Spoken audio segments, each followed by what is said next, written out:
All right, welcome in, everybody. Let me bring y'all in. Unmute my guests here. Have Max stop making inappropriate gestures at the camera. I'm not really sure what was going on there, but let's just hope that he's not offending our guests. Welcome in. We are here. Alyssa is sitting this one out for the moment. Maybe we'll be lucky enough to have her join us for the tail end of this, but she's got a sick child to attend to, so feel better soon, little baby Alyssa Rose. Not baby, but little son Alyssa Rose. I don't know what you call a small Bellsprout. I call my kids Igleys, but I don't have That'd a probably be like a designation baby for rose or a a small baby rose. rose. A Badoo A perhaps. sprout or a badoo. She Okay. There we go. A sprout.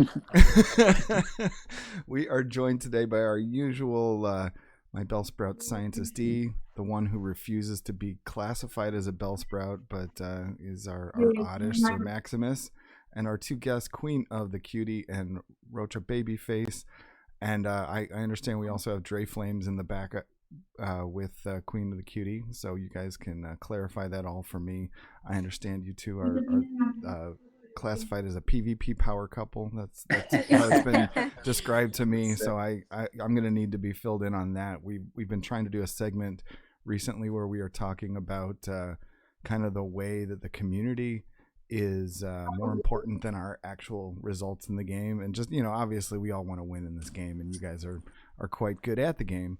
But I would be really interested to hear about your story and how the two of you, did you meet through the game? Did you just already were you already together when this was a thing, or what? But we can get to that. Queen of the Cutie was able to take down the Lord Helix Society Sunrise Cup, and that concluded yesterday, 7-0. And it looks like you did another one before that on day one, and you went 4-1. So you have yourself squarely put in the first 8 challengers of the year. Quite an accomplishment. And Rocha Babyface 1 took part in the 7-Eleven tournament today. Battle Mash, is that what it was called? Yeah, it was called Battle Match. It was Mash. the exhibition match, the invitational. Yeah, I saw it. It was put on by 7-Eleven. Sonoro Man was hosting, and it was on the 7-Eleven Twitch channel, which is something that's just fascinating to me, because up here in the States, like we have a hard time understanding how there's actually like corporate business involvement in this. But like, I would love to hear your perspective on exactly what you think maybe it is that gets the excitement going down there, that 7-Eleven is willing to put their name on stuff down there. But that's very cool. It was Mexico versus the world. Was that the format, I believe? Yeah, it was, like I say, all invitational. We got named from top battles from Mexico, all the way from Angelino, #1 season 2 leaderboard on sales, to some really great battlers, really great girls at PvP. And on the world side, we got Matt, aka PV Poe. We got Cochino Mom and all other great battlers, Marto Galde, a lot of really interesting names. Awesome. Well, I mean, let's just dive right in. I like to put the most interesting stuff kind of up front, if you will, and the stories of the week. We always go into kind of the news and such, but I think really the most exciting thing for me was just the return of Sylph this week and rank competition. So, Queen of Cutie, I see that your team that you used to navigate through. Why don't you tell us a little bit about it? It looks like you made. Did you make it? You didn't make any changes. You kept the same team for the 2 tournaments you ran. You just stuck with that team. And what was it about the team that you built that you liked? Yeah, definitely. Well, thank you for having me. So Lord Helix was my second tournament of the month, and my team of 6 performed surprisingly well. So during that tournament, I was still not sure of which mons I wanted to run, and so I felt like the combo with Wigglytuff and Vigoroth was pretty strong, in my opinion. So I think it was pretty clear now what team I was going to keep throughout. And I did not have a Stunfisk, so I kind of had to build around that, not having that, and instead having Swampert and Compensate. Yeah, so I do think that this cup has been a very fun play style, and I don't think it has been so RPS, rock, paper, scissors. And yeah, I think Self GG has done a great job with this cup. And so far, it's been very fun. And I'm still testing out my team to see how it does. But so far, I am liking what I have. So you say you didn't run GFisk as we can see, but everybody the talk at the start was just how this was going to be such a GFisk centric cup. So what did you do? One, I'm a little surprised you didn't have one. What was it that's keeping you from getting one? Have you just not been able to trade for one that you're willing to invest in, or has it really been difficult to get a lot of them at all?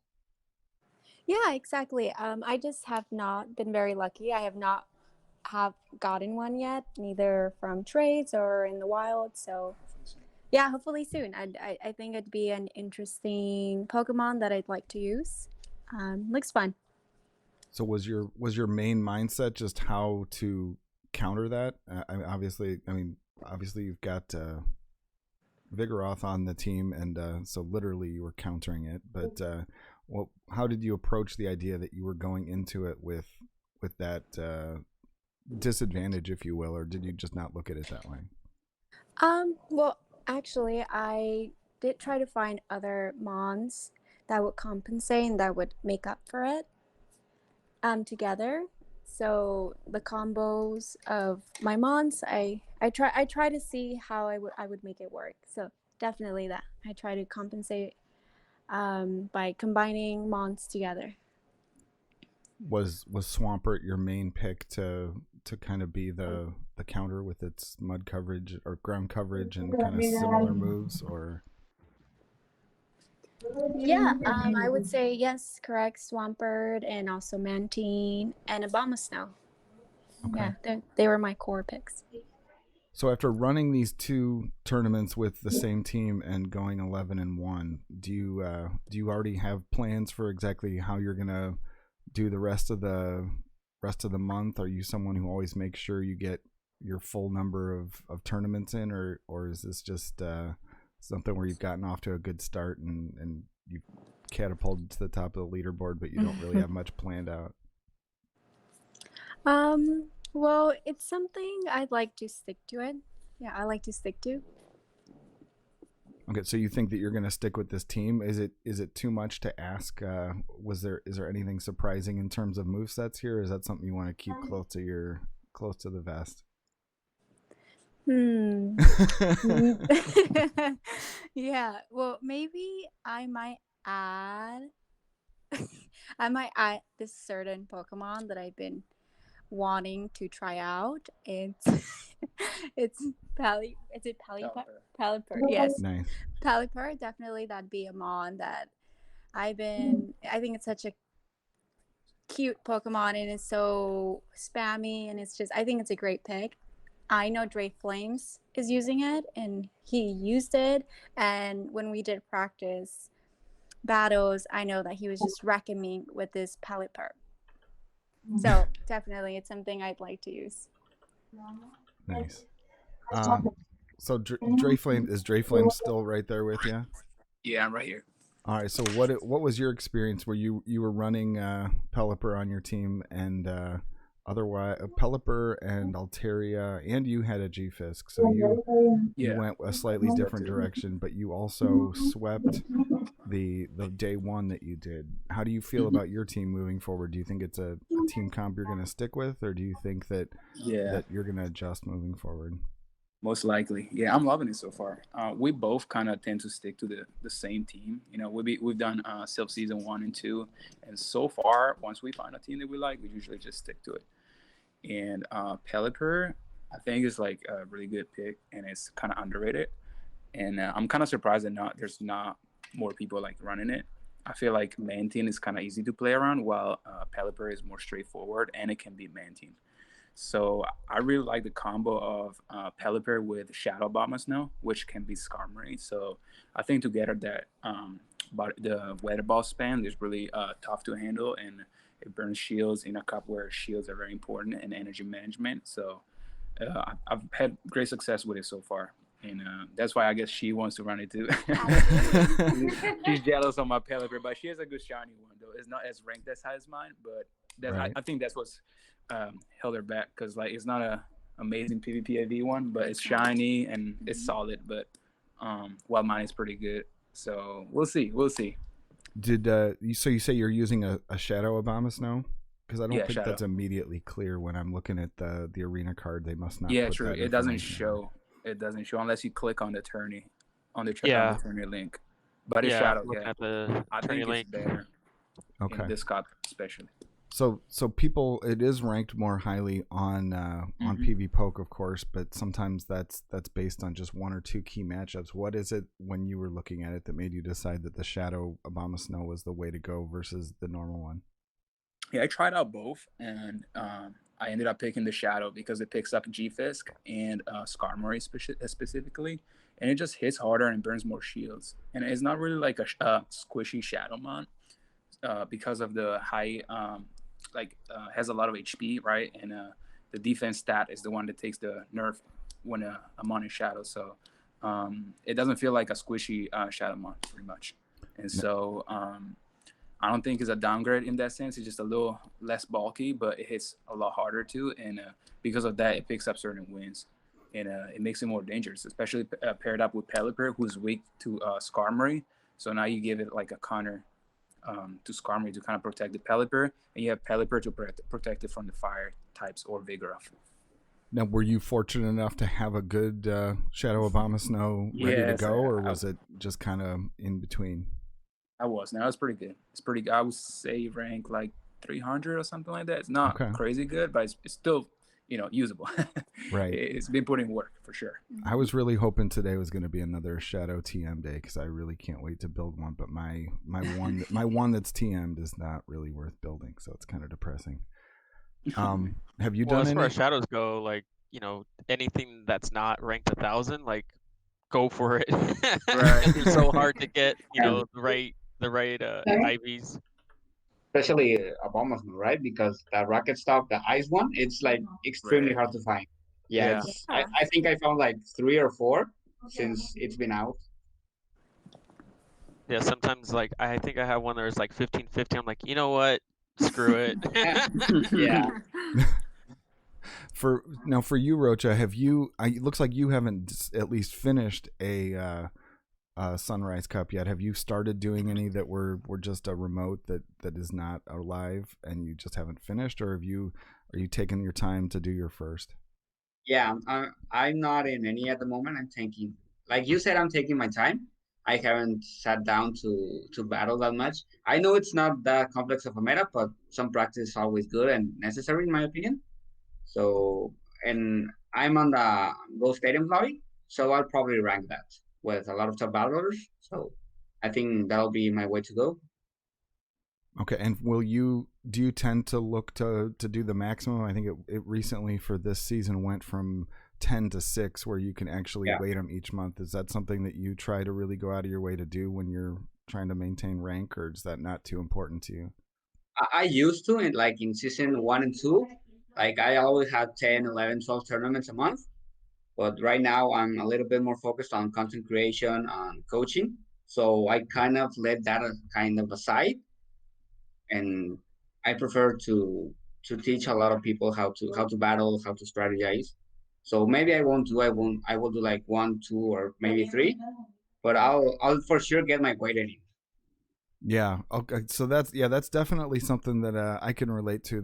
When you focus on content creation, it becomes pretty hard to perform as well as you are used to. And the coaching thing is definitely an angle that a lot of people are going toward.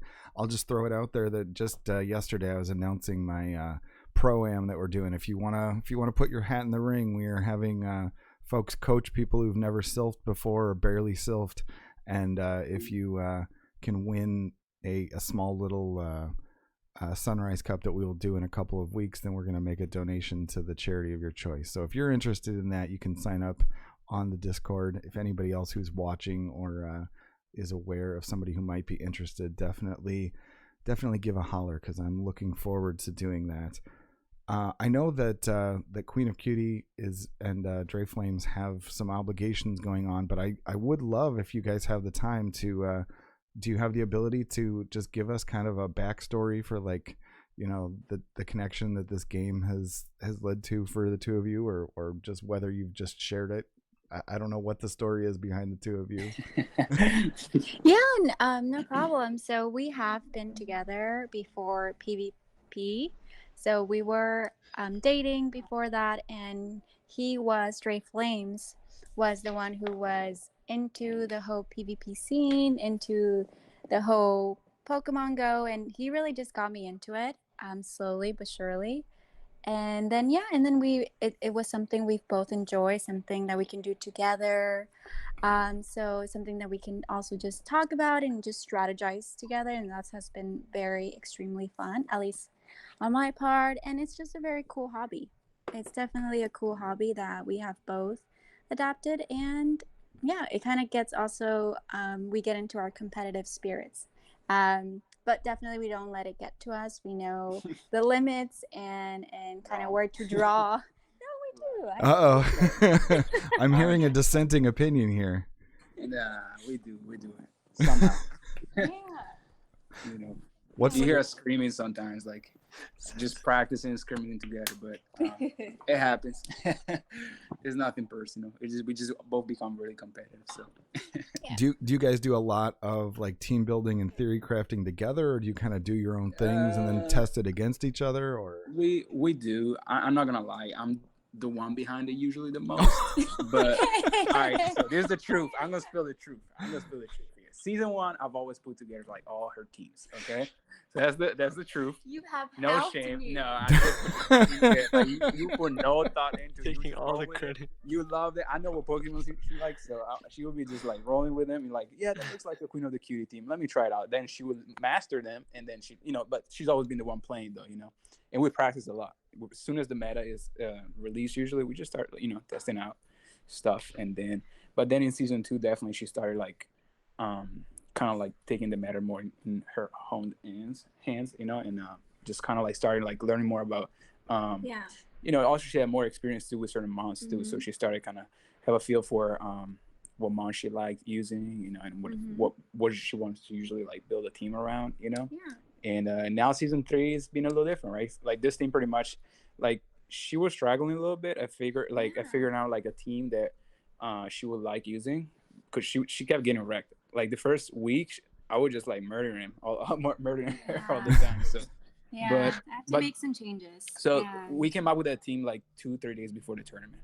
That's why she was not still fully confident. She hasn't practiced much with it, but we did the Santa Monica tournament, and she went 4-1. And then obviously Lord the Helix. 7, which did good. So I think she really likes that team right now. Yeah, I do. Like And right now, I would say, to go back to your question, it's kind of like, yeah, we'll do it together. I usually just take care of my own team, and then I'll give her some input on her teams, And but yeah, it's fun to do together though. what's kind of the best experience the two of you have had together doing this? Have you had any experiences where maybe the two of you have been able to finish 1-2 in a tournament, anywhere where you're just like you went on a nice little road trip and you had some fun with the game? We definitely love being Yeah. adventurous. Yeah, we do, Right. like- So I'm bringing it to real life in a way. So I think Montebello was really fun. Yeah, Montebello mega was- tournament in Montebello, that was really fun.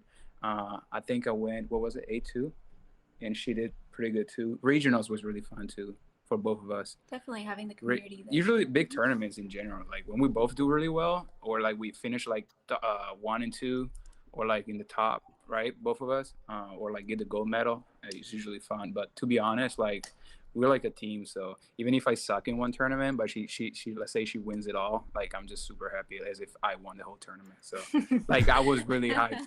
Like after her 7-0 on her birthday, I was like hyping her up so much. Yeah, so that's how it usually is. I think just big tourneys in general, we get more excited for those, and we're looking for more, What happens when obviously- do you guys ever Yeah. square off in the finals? And all the time. We get paired up So very it sucks. consistent because It we're sucks so though. close to our In season our 2, rounds yeah, are very we're pretty close in a way. So usually it's not at the beginning, but towards the end of the tournament, if we're both doing well, it has happened before. Oh yeah.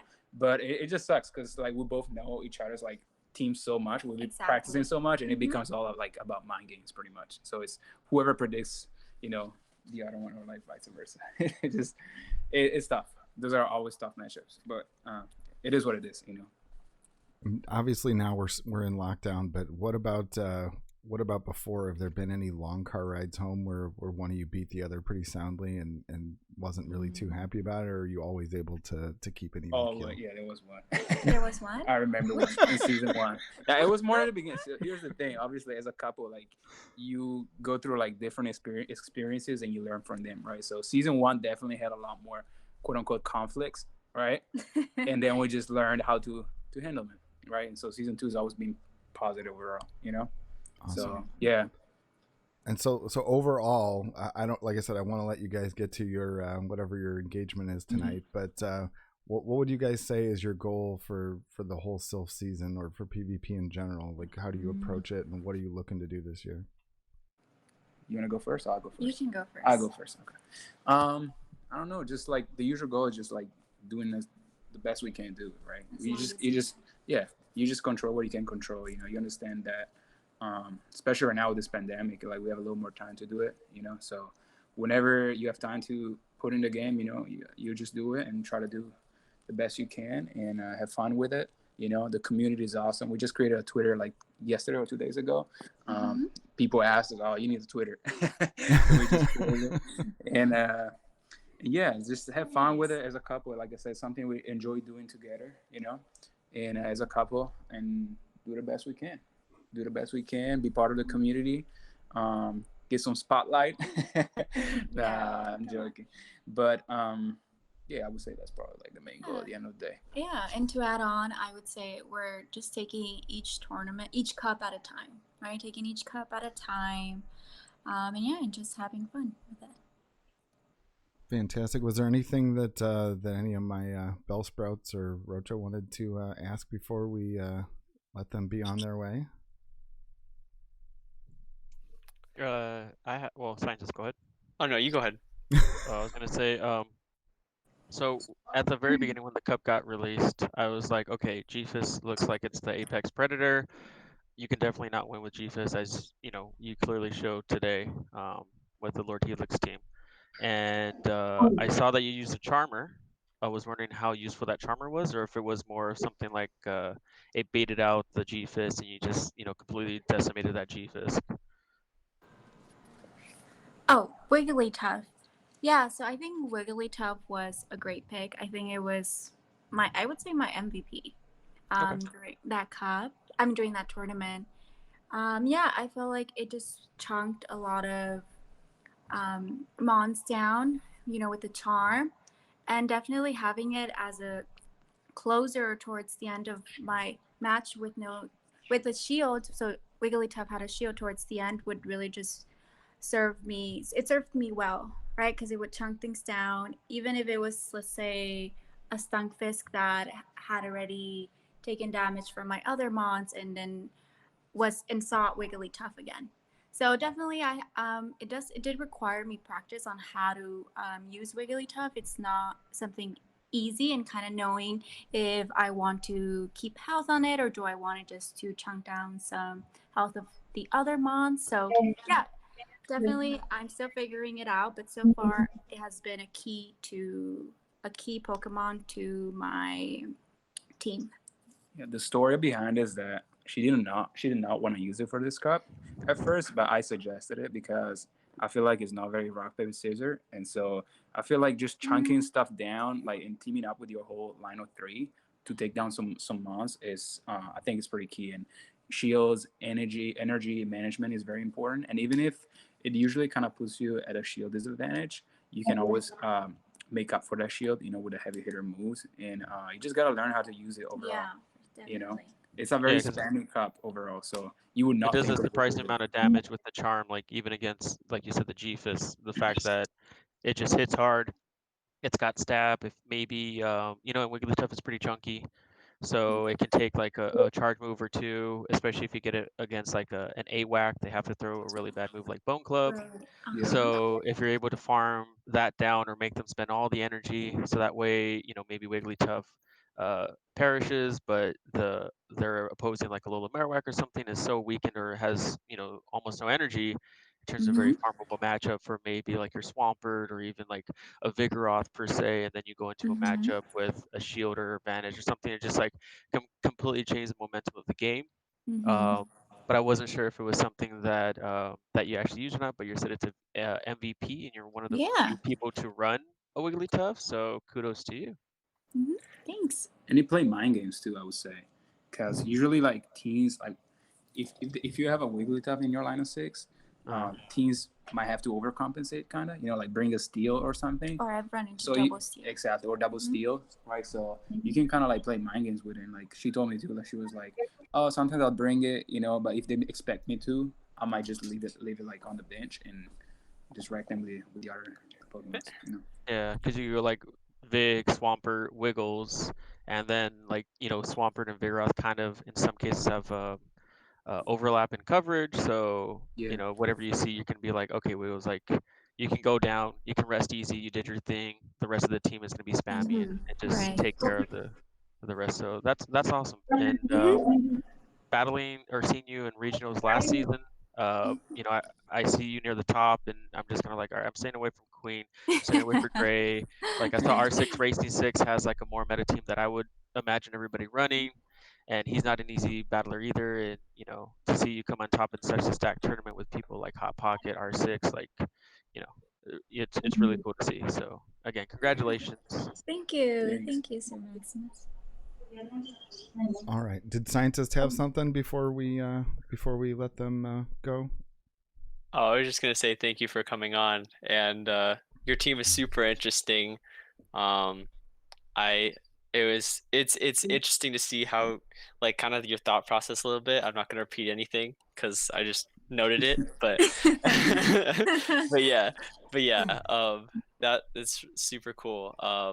And I hope that you have more tournaments with it and it works out. And yeah, because I mean, I hope that you find good things with Pelipper as well, because you want to try that out. Yeah, so what I liked about your team too is that it looks like you kind of inspired me to do, like when we were talking like just a few minutes ago about how it's like going to use bench pressure more. You inspired me to do that too, because I saw in your team like you have is it Shadow Bama or just regular? Regular. Okay, it's regular. Okay. Yeah, well, I have Shadow. She has the regular one. Yeah.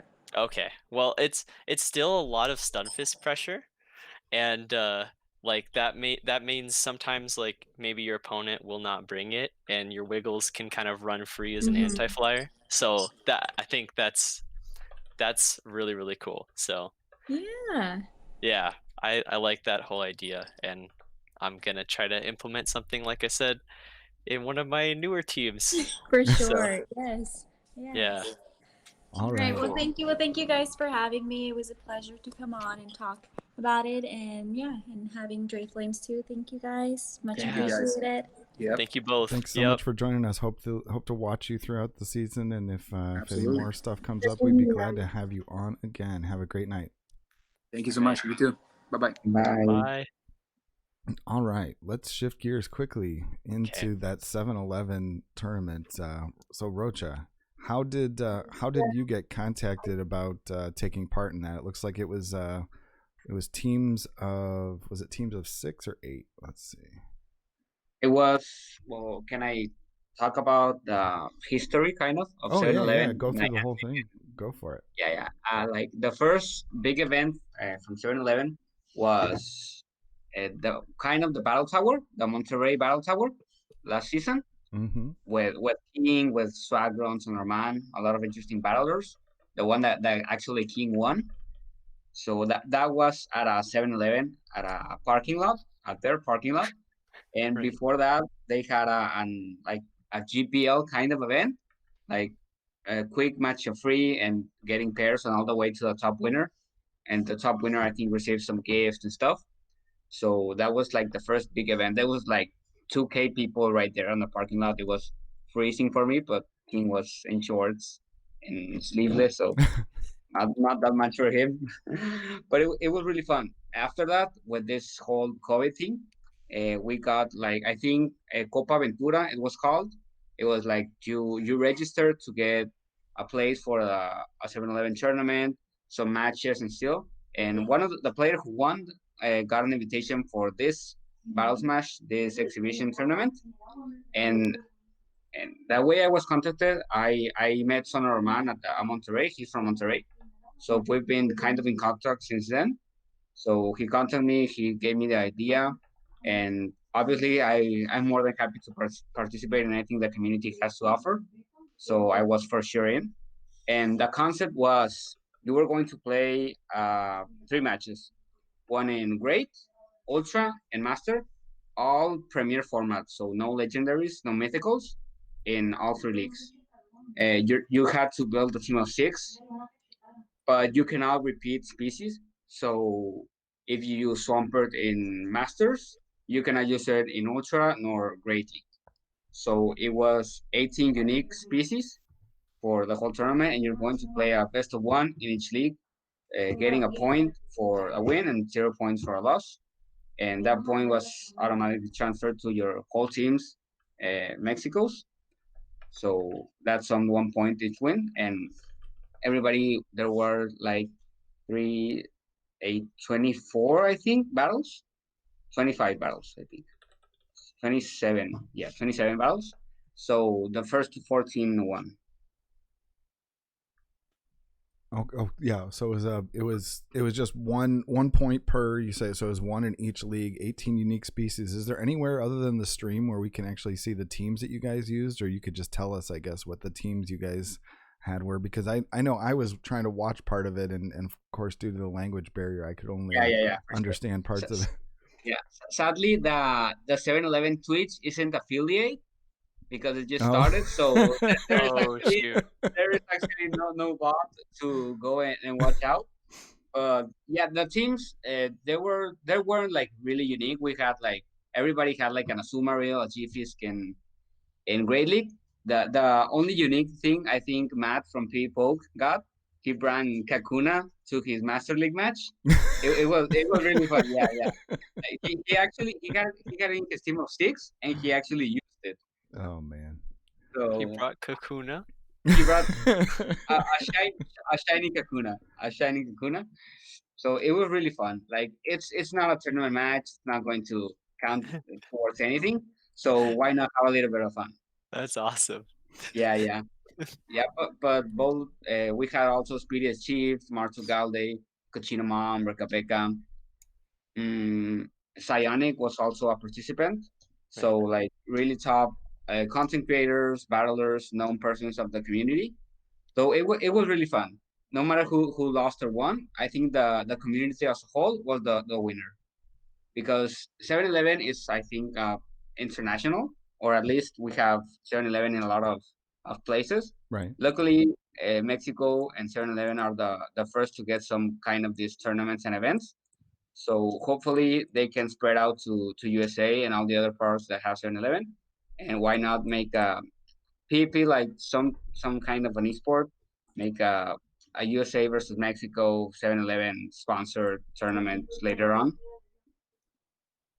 Yeah, it's one of those things where I think when I was younger there were a lot more 7-Elevens near me, and it seems like it's still prevalent, obviously, in Mexico, and prevalent maybe in was it in Japan, in Asia or something? There was something where there was another place where they sponsored. Yeah. I think I remember sponsored Pokestop, that the logo from Japan. Yeah, they had the Pikachu and everything. So probably Yeah, so it'd be interesting to see exactly whether whether they have enough density left in the states to be able to do that. But I would definitely be interested in that. Do you have any sense? I mean, everybody always just talks about how the South American tournaments are so crazy and so forth, and how there's a lot of participation in general throughout Latin America. Do you know what it is about Mexico in particular that made 7-Eleven want to start getting involved with this, where it's really kind of the only international place that's putting this kind of thing on from a bigger company? I think the community. because from my experience, I went to the battle tower not knowing anyone absolutely, because I'm from a very small town I'm from Sinaloa in Oh, here Mexico, so it's a really small town, and I wanted to participate in a big tournament. So why not go to Monterrey, have the mega and all of the event? So I just went and knew like nobody, just from internet, Twitter, and stuff. And I was like so much welcome there. Made a ton of new friends. We went out, met a lot of people, and like I think you've had that experience where you literally not know the person, but you're already friends with him or Right. have some kind of connection, just because you play the same game, you like the same stuff, you like competition, you like having fun, you like Pokemon in general, not just Pokemon Go. So I think the Latin America community is really really is how, how can I say warm. I think you will be received here no matter who you are or what you play. So I think that's a big part of it, because no matter where in quarantine, all this bad stuff happening around the world, like Latin America will always be open to anyone, and everybody will always be well received. What does the promotion look like down there? Do they actually have like things in stores, in 7-Eleven stores, that advertise this connection, or just on Twitter, or where do they actually make it apparent this is happening? Does Sonoro Man have any sort of videos you see on YouTube that are pulling people in? How do they make it promote it? Yeah, I think it's well known that Sonora Man has a very well, it's very linked to 7-Eleven, and some 7-Elevens do have like stuff on the walls, stuff on the refrigerators that resemble Pokemon, Pikachu, Pokestops, and they released like mugs. They're not mugs, but they're where you put coffee in that keep it warm. I don't remember how it's called. Like a thermal That cup or thermal. yeah. yeah, thermos.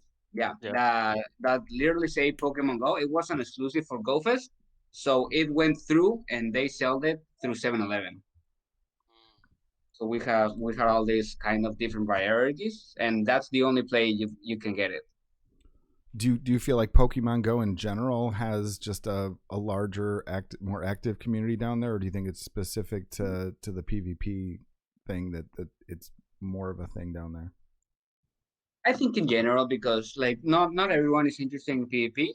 Maybe right now because there are fewer things you can do right now because you can go out that much. But um, when there was no quarantine, a lot of people just like went to play community days, went to farm when there, Lugia always returns. So in my town, especially, there's everybody was doing Lugia, was doing Hole, was participating in community days, and PvP was just a side grade to all of that. With that took people who want to be competitive, participate, and be a little more in depth, strategize and stuff. But I think PvP has nothing to do with it. What sorts of competitions are you most drawn toward? Is it these kind of high profile things? Is it your local Sylph things? Is it GBLs in general? I think you've done extremely well on the GBL leaderboard, if I'm not mistaken, as well. But Yeah. I think with all the knowledge I had from sales, I could very easily transfer that to GPL because it's a very simple game. It's not that complex to understand. It's just like really fast decisions you have to make on the spot. So I think all my experience from season one, season two, I could easily translate that to a best of one, being blind, just having a solid team comp, and I already knew how to team build. So GPL isn't that hard for me, and I really like to teach that you can do really well on GBL with just some simple knowledge, simple strategy, keeping it all cool. are we allowed to be privy to what teams you're running in GBL right now, or is that a super Yeah, secret? no, sure. It's funny because I just started like my YouTube very recently, and it's really different from because I want to play different mounts for YouTube videos and stuff.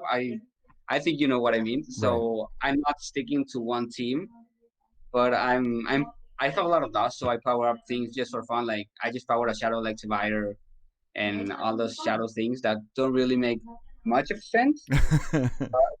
I like to experiment. Sometimes they do really well. Like I have a video from that's like one of my most known ones of triple water. It's in Pullman Stomper and Gyarados, and I used it last season on Ultra Premiere, and it was a everybody was really like, oh my god, that team's super weak to Venusaur, to Ampharos, but I had really good success with that. So I run that sometimes just for the memes.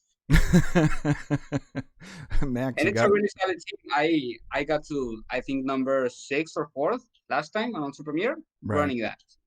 Max, you got any questions along the lines of memes that you want to dig into? Oh no, I know that over there in Mexico they're very accepting of memes. Like we got Indigo that I talk to all the time about You memes know? and stuff like that. He loves doing the meme stuff, and like I think just the mindset over there is that there's a time for battling seriously, and you have to bring the meta stuff if you want to go on your run for like the run for rank 10.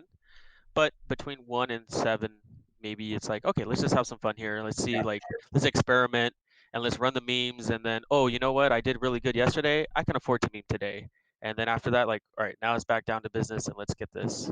They're very yeah, like kind of like what Kakuna did, PV poke. I bet like the stream just like absolutely lost their mind when they saw the Kakuna Master League. They were like, yeah, for sure.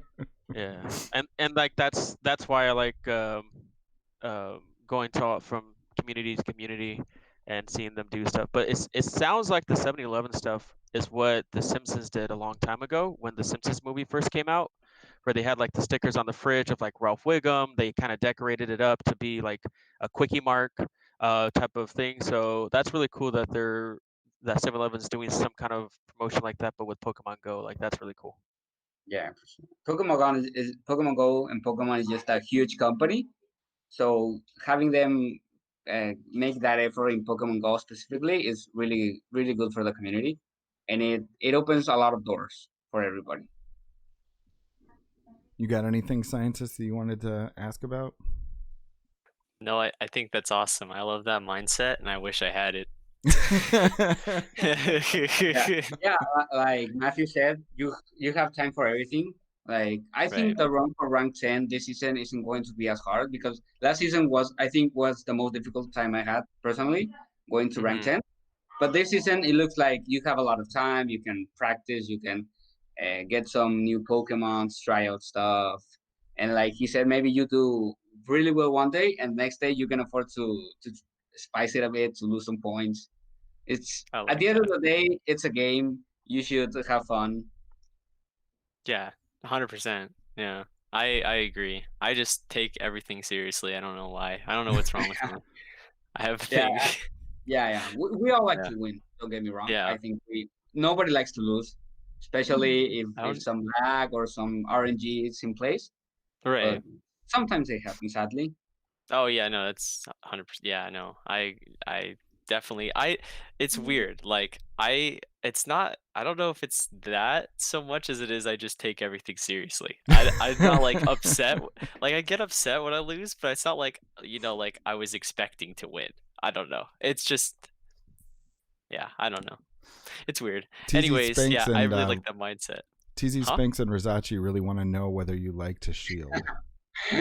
No, I only shield like 1/3 of the time I shield. I don't like shielding that much, honestly. They should take shields altogether from Go Battle League. There is no reason why to shield. Yeah. Yeah, Shields are pointless. I've for actually sure. thought that would be probably the most interesting thing that they could do is to have like some sort of rotation of the rules where they're just like, okay, for this season there'll be no shields. For this season there'll be one That would shield. be For so this cool. season there'll be 3 shields, and it would totally change the metas. It would totally change the way people play the game. And aside from just having to generally test out the balance of it, like I just feel like it would be such a low effort way to put like a new fresh face on the game like each month or two. I mean, that would just be amazing. It would Okay. never change how yeah. Ramberto plays though. Ramberto never shields, so I Go think ahead. they're doing a really nice job, slowly but steady, in doing like team cups, to GPL, starting with the failed Flying Cup. I don't really know. I don't really know if it's gonna come back, but I wasted so much resources on an Amolga, so hopefully it does. But the Right. Halloween Cup looks interesting. Very Sylph themed cup. That's a really nice start. I think they need to spice it up every season. So that's a solid start. That's a really nice meta, a solid meta with a lot of things we already have. So I think we give it a huge props for that. Yeah, there's Definitely. no doubt that there's progress being made. I mean, what the cap on that is, I'm not really sure. You obviously have had a good experience today. You did your 7-Eleven tournament, and whether the result mattered or not, you guys did prevail. Was it 14-7? And so, have you? Has everything been a kind of a positive experience for you in terms of this? Have you had periods of time where this game really does frustrate you, or you don't have as positive an attitude as you're showing us today? Yeah, for sure. Like I said, last season was really I struggled a lot to get rank 10, and I think it's hard for some people because other people like expect you to get some results, right?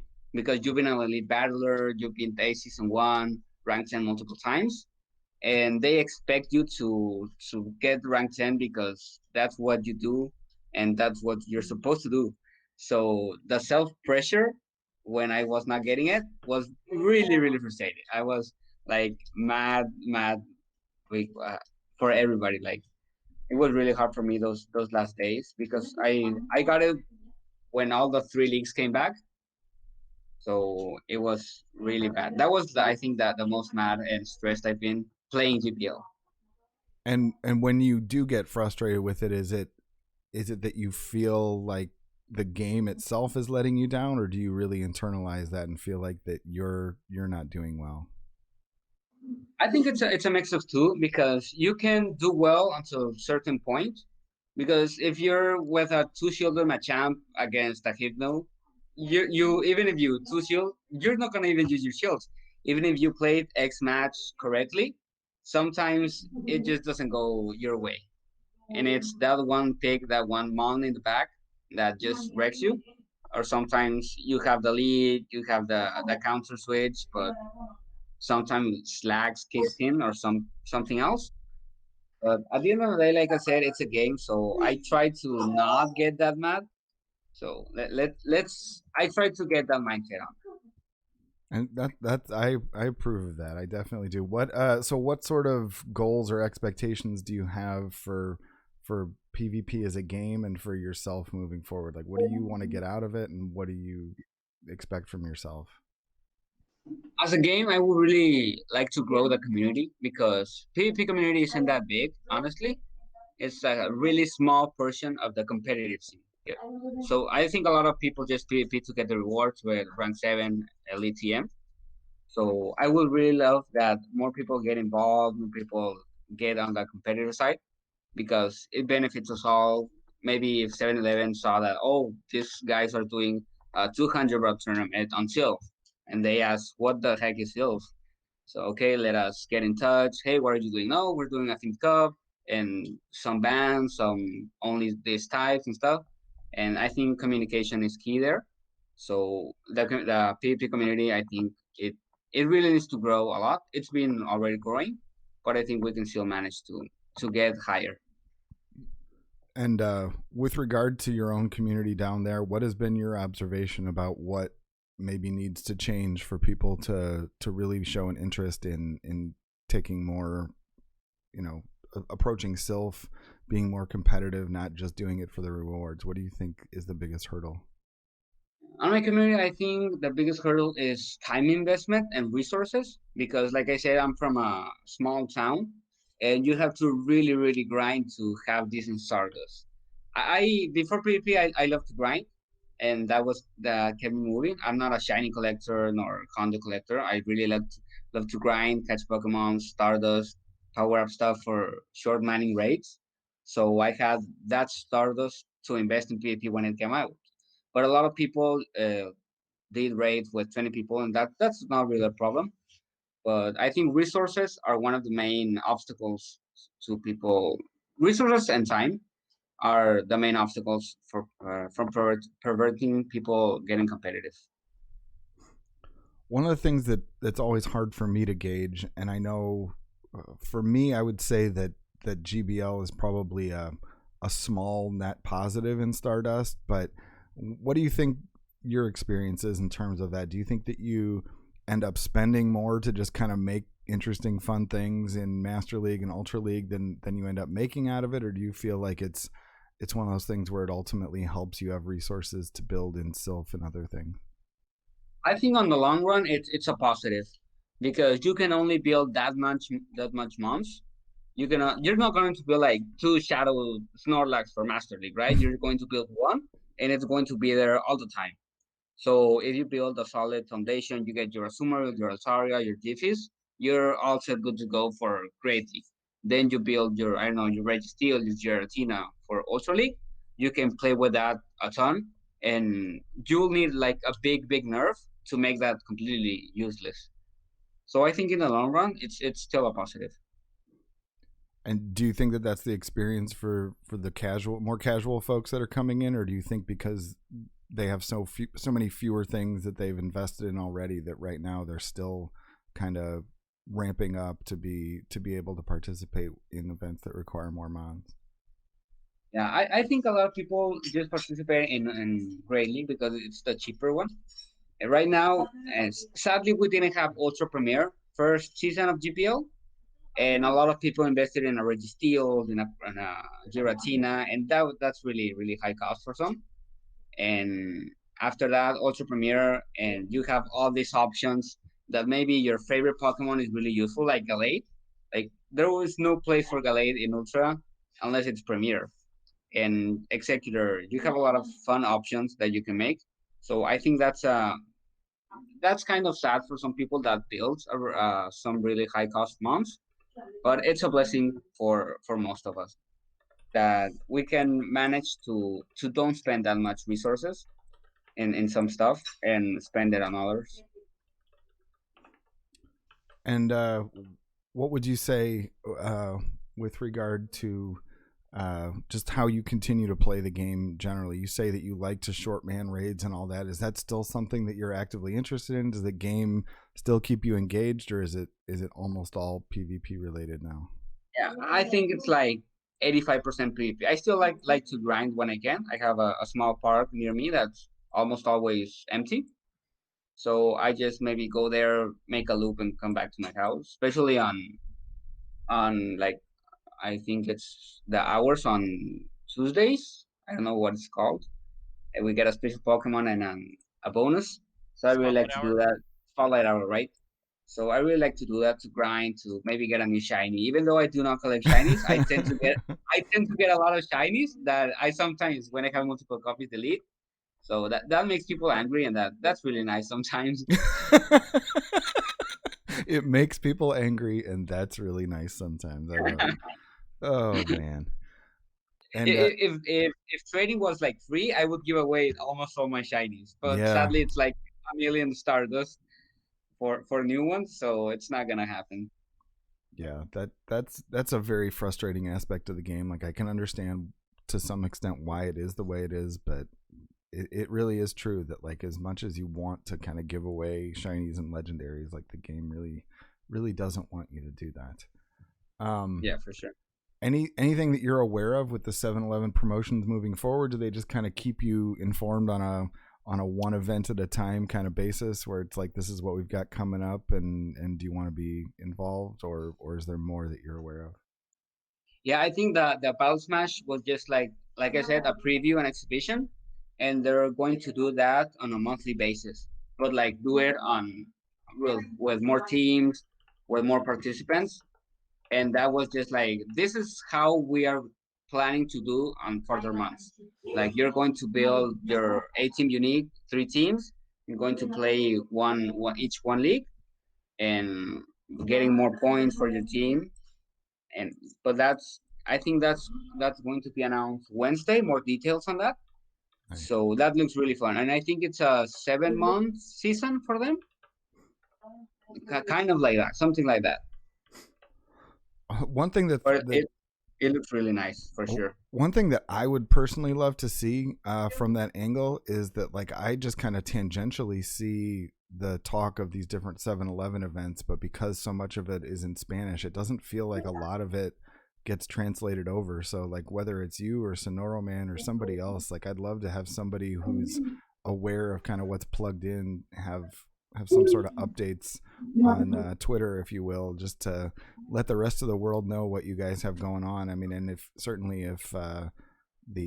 they are involving other countries as well, I'm sure that we'll start to hear more about it. But I didn't even know this was going on until today.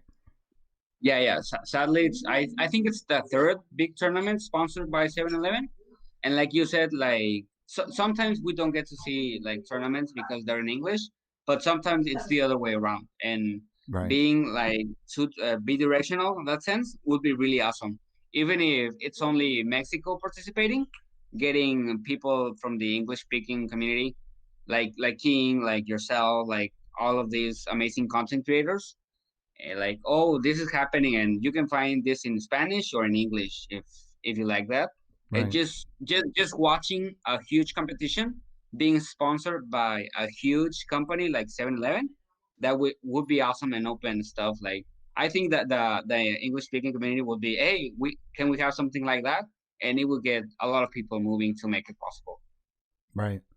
What do you think are the go ahead, Max. I was gonna say Soph did the whole thing where they had Sonoro Man and Swagron. They had their individual like Soph in Espanol. Yeah. And then they had the regular Soph stuff, and they were kind of going at 2 different times. So if you wanted one language or you wanted to watch both, you could do both. I know they were doing it on YouTube and on Twitch and stuff like that. So it looks like Soph is trying to branch out, but it's just a matter of somebody kind of stepping up from each different language that wants it. I know that they're really trying to go for someone in the Japanese market to try to translate into Japanese.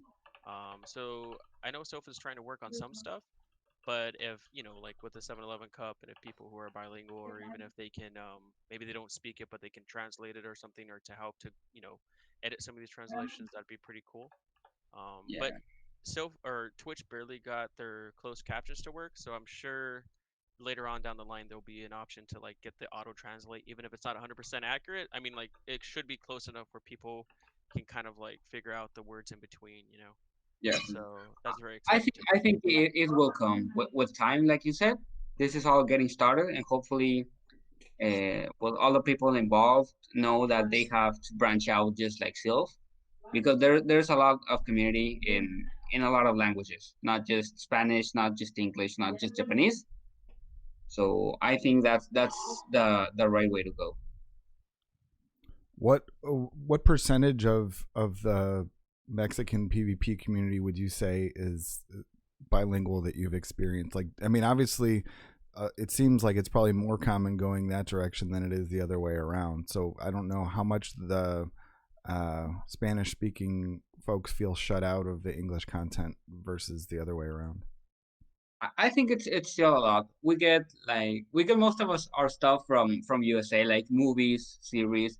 So some of us are really know, like, when we hear English speakers, we can at some degree understand it.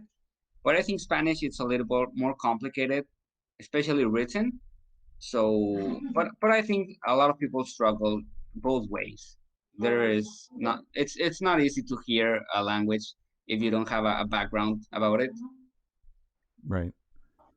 Well, hopefully we will see a lot more crossover between the two, so that we can have a more international kind of understanding of what's going on in the different communities, because I think that's one of the most fun parts about this, is just the fact that it really is an international community, not just folks in one country or another, and just kind of getting a chance to come together.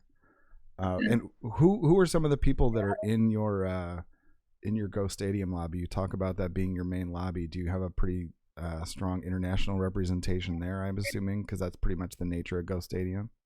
Yeah, I have a lot of people, maybe not that known because they don't have a Twitter, and sadly Twitter is the main thing.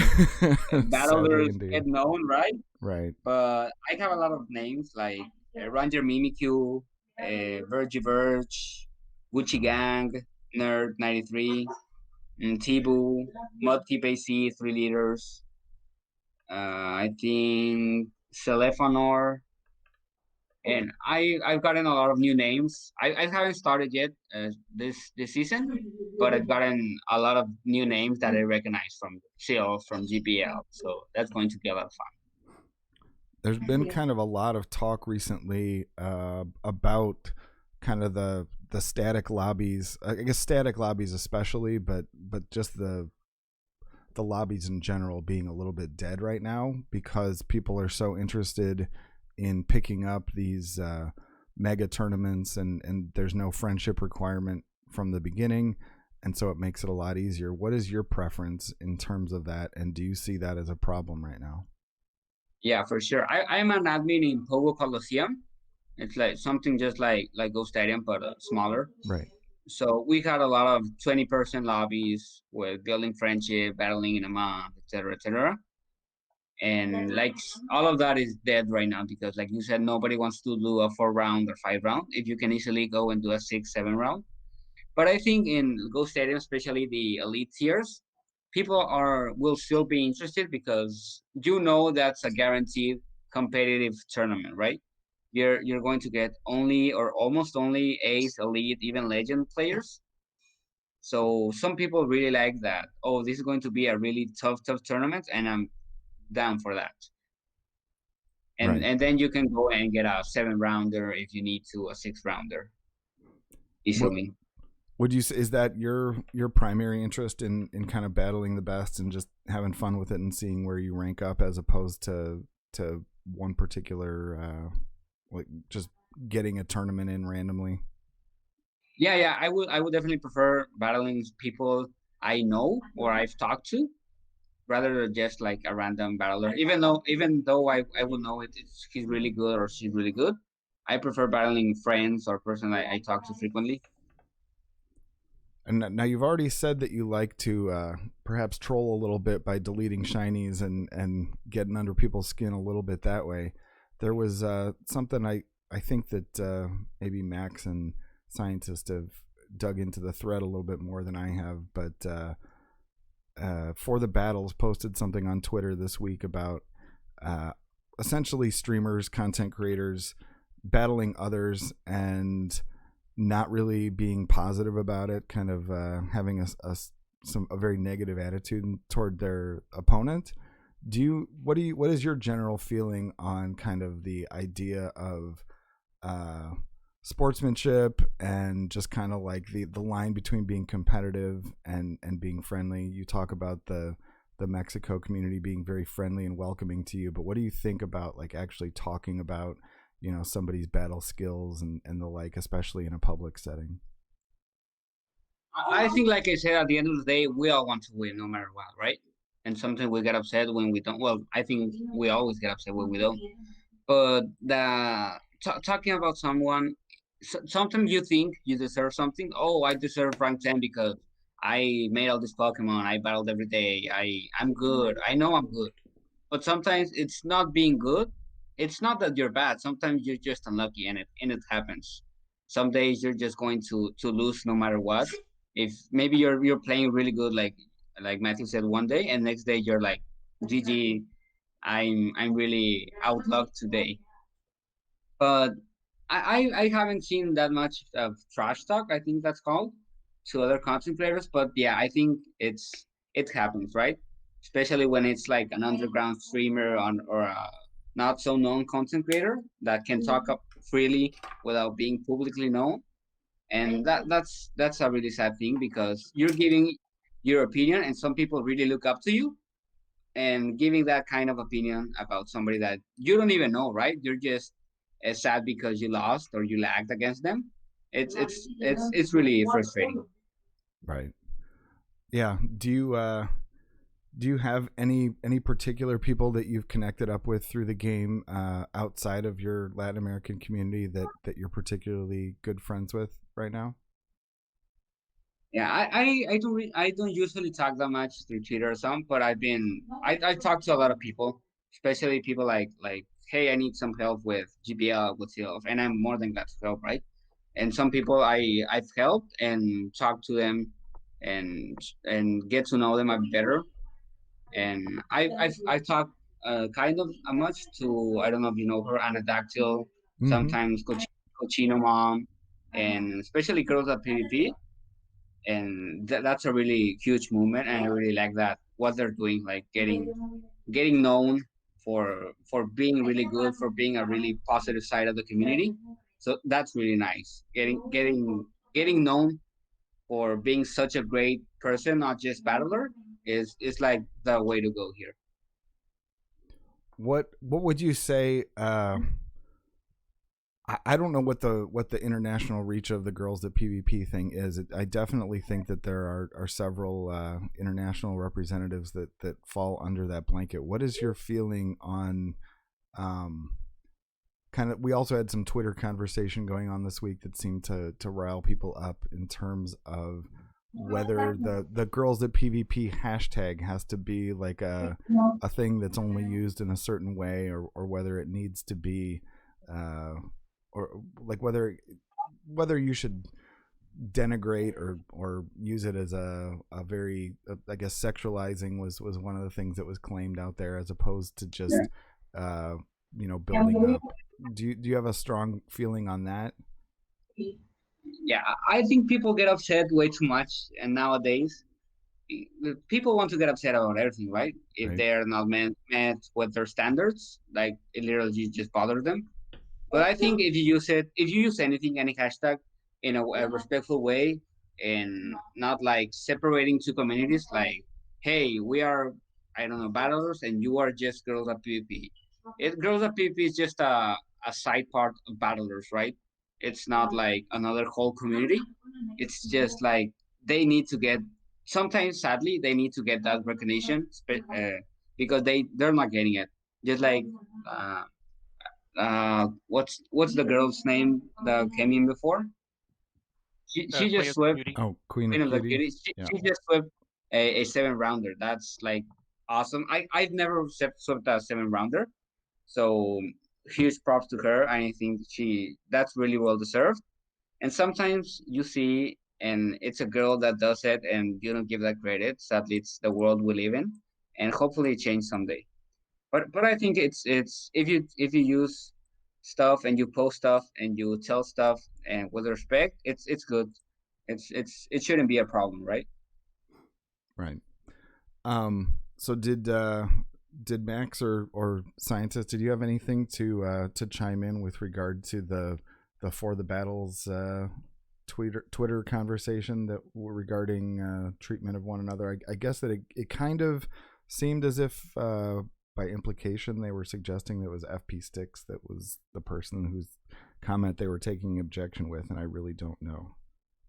I think I have to double check, but I believe that the whole basis of it was that content creators, while battling somebody, regardless if it's another content creator or whatever in these GBLs, like um, especially sometimes you'll see these in more of like I don't want to say like elite battler, but like more of these like people who take the game really serious.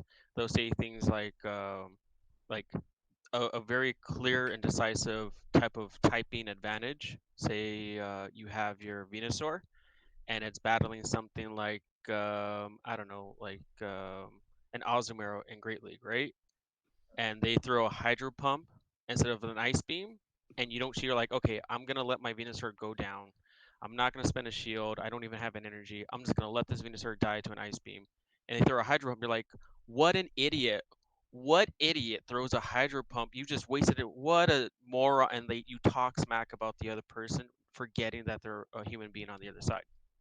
So I think Kim was saying that as a content creator, being held to a standard and not having that kind of um, not cultivating a community, your community, because each chat is your community, it's your micro community. Not cultivating that kind of ideology is something that us content creators need to be held to.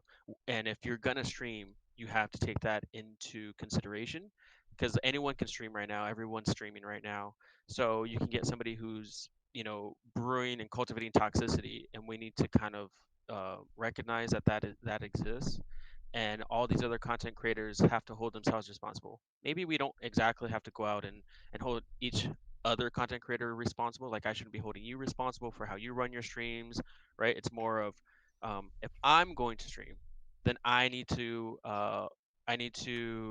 hold myself responsible every time I put myself on in front of the camera. I think that was the thing that she was bringing up and saying that she sees a lot of people that are streaming. Sometimes they forget that. Sometimes they let the game come first instead of the community come first with that kind of mindset of like, I deserve to win. Like, this is trash. Oh, this person sucks. They're trash. We need to get away from that, which sometimes means that we got to take a streamer's break. Sometimes we got to take a content creator's break. Sometimes we just need a full digital detox, which is what we're seeing Debbie Pebble do, right? To kind of keep her sanity and not to burn the candle at both ends, like she kind of came to realize. So that's why she's taking a week long vacation, and she's gonna delve back into her life, her partner, and herself, reinvest into herself, and then she'll go back to content creation.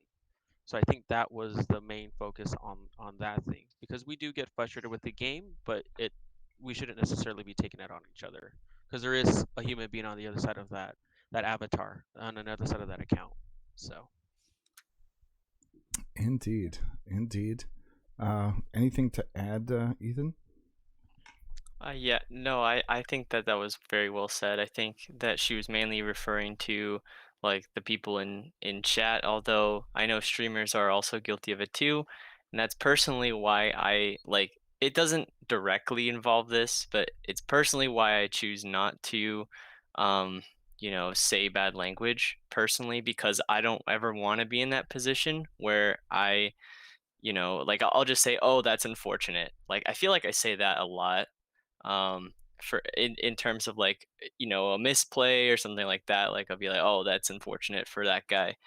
I'm not saying, oh wow, he's trash. Like no, I would never, I would never. But like maybe in a fit of rage when I'm alone or something, I'll do that, but never like you never there's always a person behind the screen, and like doing that mentality like live is never good, because then you're kind of cultivating that even alone. Like I know sometimes like we can let the game like get to us, but just kind of keeping it like, oh, that's unfortunate, or oh, that's kind of unlucky, or whatever. Like say things like that, and like you know, don't trash talk or like put down the other player.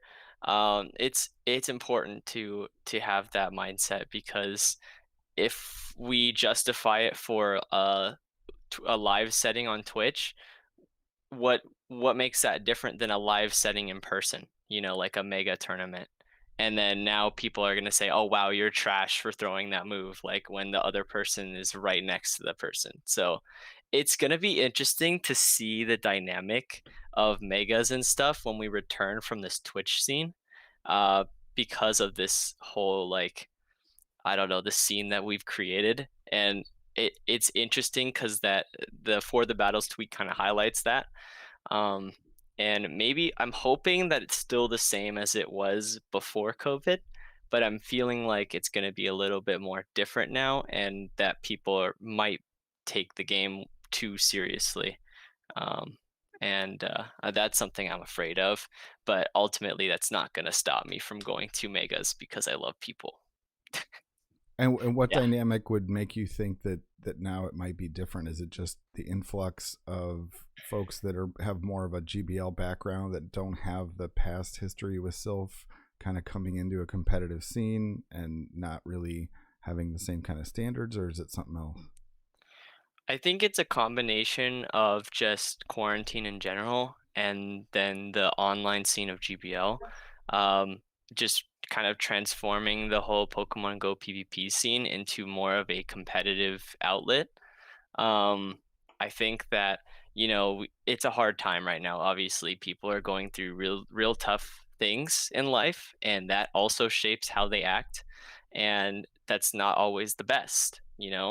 And so you get to see that side of people, and with a competitive game, that really brings that side out more, because it pulls on those sorts of strings that might not be touched when you're doing like, I don't know, some like critical thinking with like that's like non-competitive, like doing math homework or something. Although that is also kind of, you can become agitated too through that. But like it's not like everything depends on your math homework. Although sometimes okay, this is like, I'm really wishy-washy, um but I it's like something you actually care about, like Pokemon Go. Like if you really care about Pokemon Go or math or whatever, be it whatever, like the pandemic definitely pulls on those strings that weren't touched before, because we're like cooped up in our house, or we're dealing with, job hardships or whatnot. And those are things that we'd never experienced before, and a lot of people are in like not within their comfort zone. And like just that transition between, more relaxed competitiveness with Sylph, and then GBL where you have to make rank 10 because you have to get a Pikachu Libre or You Gary make it sound whatever so serious. costume. Yeah. Well, I mean, I don't know. Some people think it's super serious.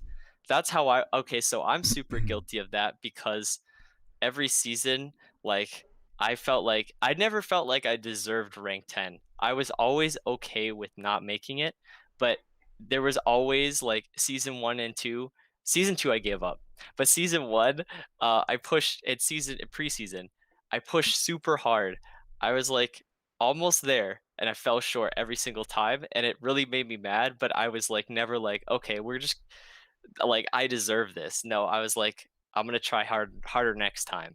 And like, I feel like that's the mentality that a lot of people have kind of left out nowadays, because you know they feel like there's just like kind of a like emptiness now with COVID, and it feels like people just want to fill that emptiness, and it's like that's like GBL for some people in this game now. So it's rough. I was telling Jiggly and Max that I wish um I wish that PvP, because it used to be PvP used to be something fun that people did, like just out of recreation, and people still do it for fun, but now it's like kind of like a hamster wheel, while we're like trying to like keep doing, we have to make sure we do our GBLs every day, and it's like not really like, oh, I want to just battle Jove because I want to practice Sylph, right now. I don't know.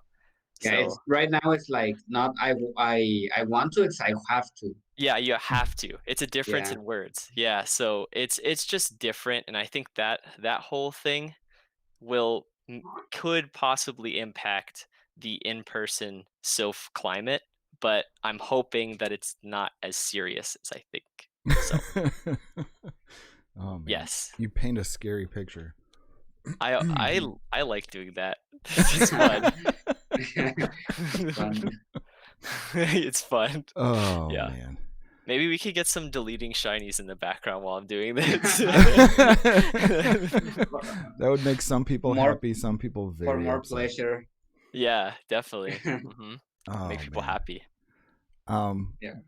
Before we get into just kind of like the generic Niantic news, of which there actually is more than I realized. Anything that was going on with you this week, Max, in terms of Pogo and streaming and all that? The only thing really is that like I made it to rank 8. I'm taking my time to get to rank 9, and like Ultra League can get really stale some days, because you just run into the same bad leads every time.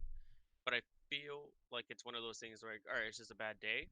I'll just do my sets and I won't care, because even if I get one win, that's one win closer to rank 9, versus before where it was, I go 1-4, and then I go like maybe 2-3. I'm like, okay, we're not playing for the rest of the day. The meta today is too hostile to my team. I'm not gonna spend any more dust on a new team. I'm cutting it for the day, and I have to be really serious tomorrow.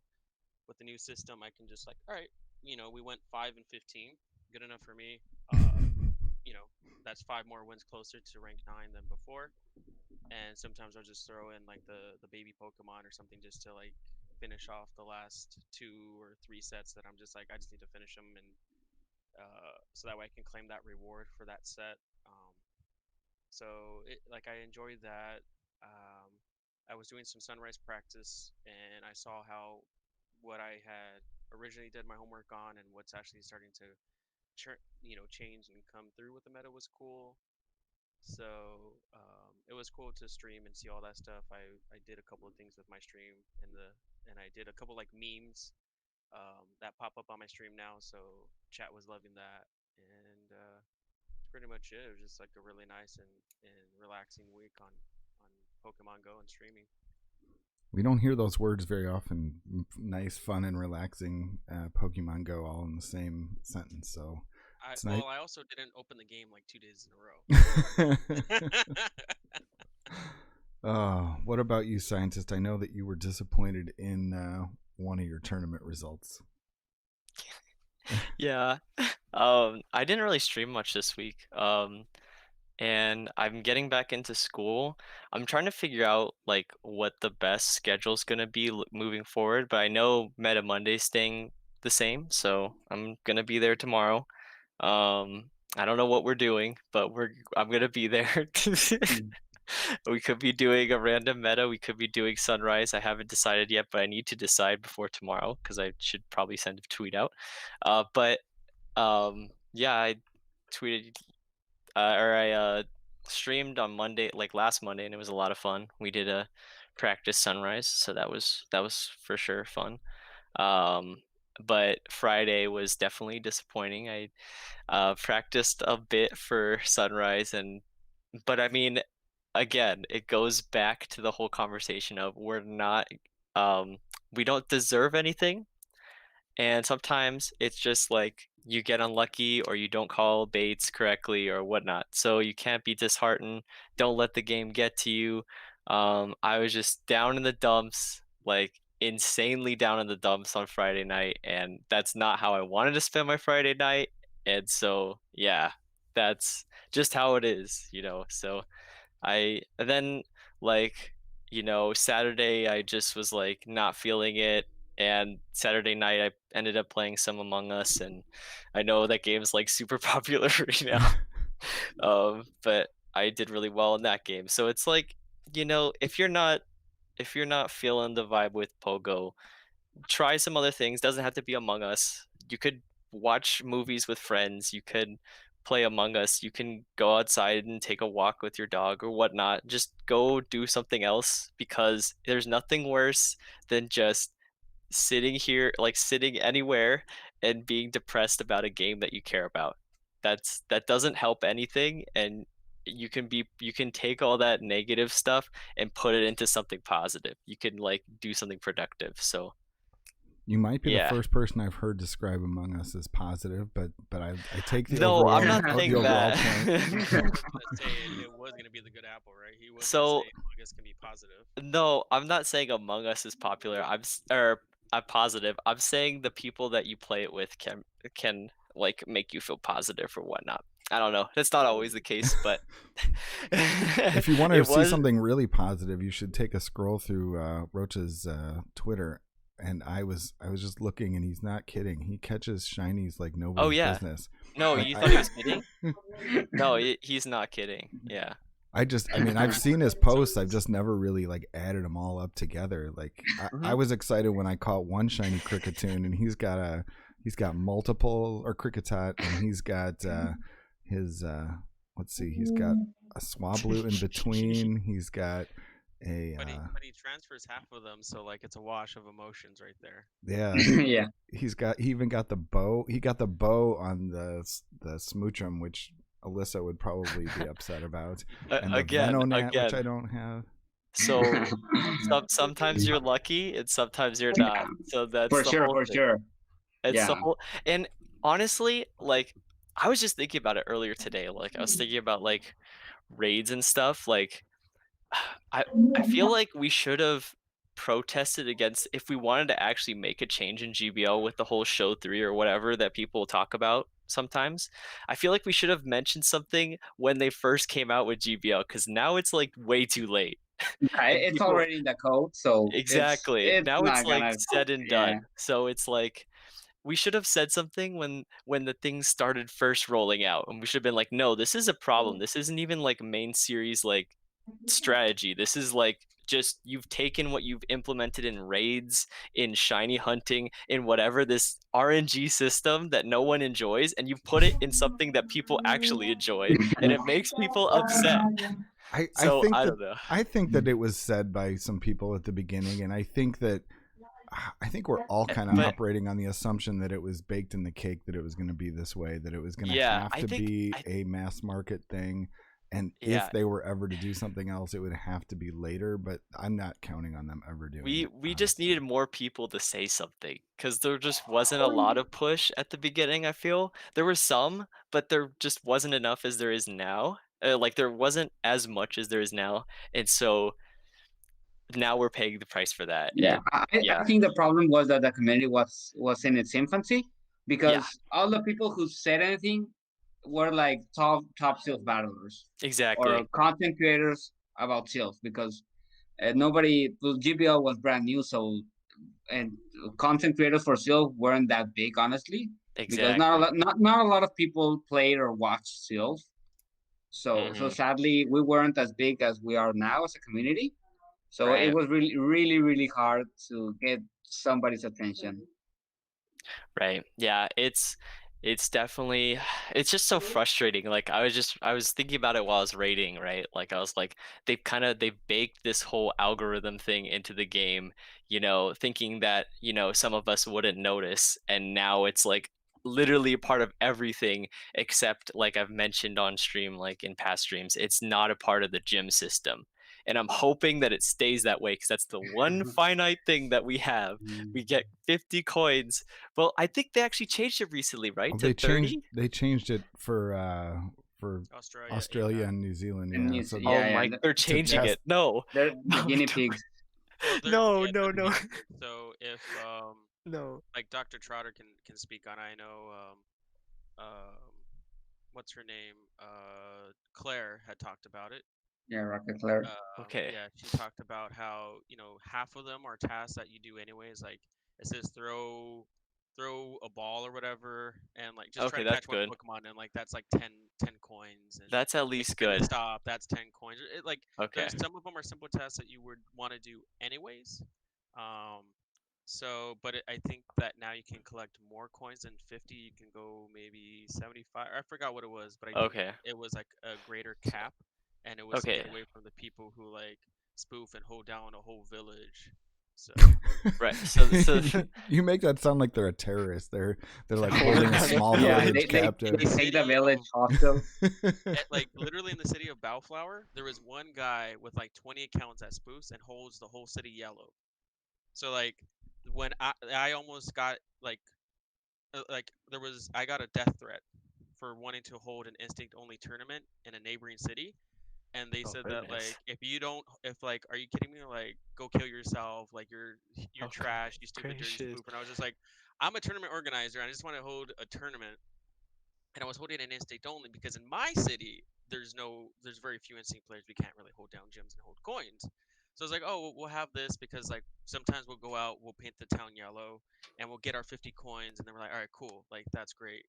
But I know that in some cities, like literally, there is like one guy that holds the whole city red or blue or yellow or whatever, and like so some people would get really upset with that. So they're literally holding like the city hostage or like that block hostage, and it's really bad. So I think that was one thing to kind of like just diversify the ability to get coins for free, for that free to play aspect that some people or I feel like a lot of people do. Um, so that like there's a plus and minuses with it, but I think they're trying to balance it out until the two countries are kind of like, okay, this seems solid, send it out.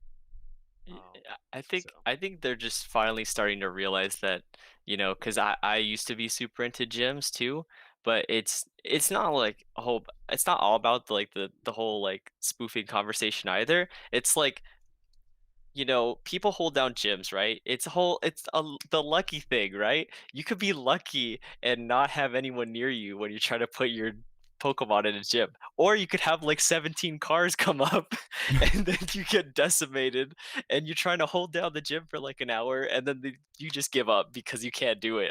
You can't do it solo. Like Well, one level 40 against 17 level 40s, you can't, like, what are you supposed to do? my Like, favorite you part can't. is when I take down a gym. Like there's only like 1 or 2 Pokemon. There's like, all right, just one quick gym takedown, and I can throw in something. And I always throw in an anti-Machamp Pokemon, because I'll throw the anti-Machamp, and the other 5 Pokemon are like Snorlax and Aggron, and like just things that are like double weak, or like even a Bastiodon. I'm like, oh my god, this Machamp is just gonna like destroy this gym. So like I need to put like my Shadow Gardevoir in there to like Yeah. give me some time to bury and I love the Machamp week gyms. Those are like the best. The Machamp theme gyms are great. I love those. So it's the OG gym taker, Machamp. yeah, Machamp is just Yeah. like most gyms are Machamp week, to be honest. yeah. So And I was like, why? Please diversify. Even throw in like a Golbat. I don't care if it's only like 1100 CP. Just throw something in there to like buy time, so that way I can try to bury, and then it just 2 coins later, I'm just like, why? I just yeah. transferred like 18 golden berries for 2 coins. This is not worth it.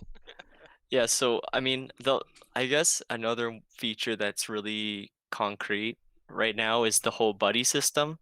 It's kind of like set in place, like you get this many hearts per day.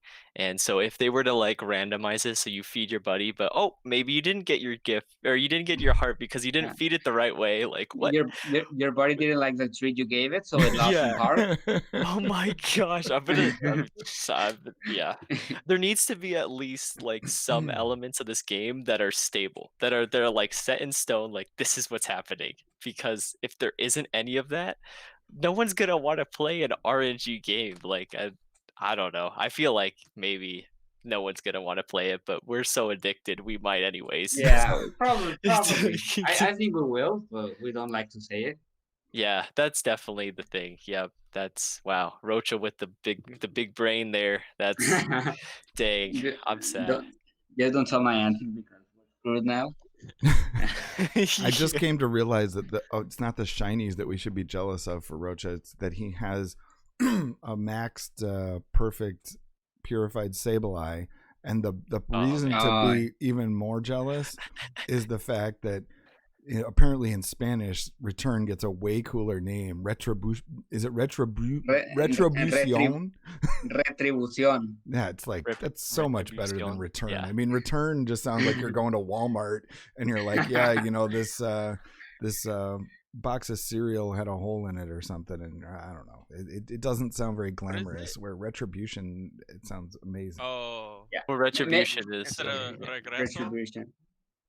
Yeah, like. Okay. Like yeah, something like maybe when if Ash screamed like Sableye, use return, yeah, and in Spanish it says Sableye usa retribución. It's like more impact, it's right? super cool. Oh, wow. Yeah. It's oh my god, what does that word mean? What does that word oh my mean? god, what kind of attack is it? Oh my god, no, it's super effective. Just turn into like the Punisher, like it's time for retribution. It's just and yeah. And trainer with 5 Caterpies is like, oh, GG, man. Yeah. Exactly. There you go. Yeah. So yeah, I think also we were talking about it earlier. It'd be fun for them to implement. Like I don't know Matt or Max or Rocha if you've played League of Legends at all, but or if you heard about it. They have a ultra rapid fire mode in their like non-competitive format. So if they were to ever do like a practice mode or like some online like fun mode for for like Go Battle League, if they were to do like unlimited charge move, like like you don't need energy to use your charge moves, you just use them. I think that would be super fun. I think that would be crazy. Yeah, I think a lot of people want like a practice GBL move. Yeah, that's a big thing. That's a big thing people talk about. Yeah, right. And it's not that insane. I just think that probably the servers can't handle that. Right. Yeah. I don't Yeah, think they I could think have. I think that's the main reason we have a 5 set cap, Oh, that because too. see, Yeah. when leagues come back or with an event, we have like severe lag, and that's just people that normally play on that hour playing. Imagine with all peoples could play at Yeah. any given hour. Oh, that would be not that nice. Yeah, it would definitely. We would be complaining about lag like pretty much every Yeah, second. yeah. Yeah. So yeah, that would be bad too if it was like unlimited charge moves. I take that back. Never mind. I think it would be fun. I think it would be a fun idea if they had servers, and if they had a practice mode. But Yeah, like, yeah. nah, that's too much. Yeah.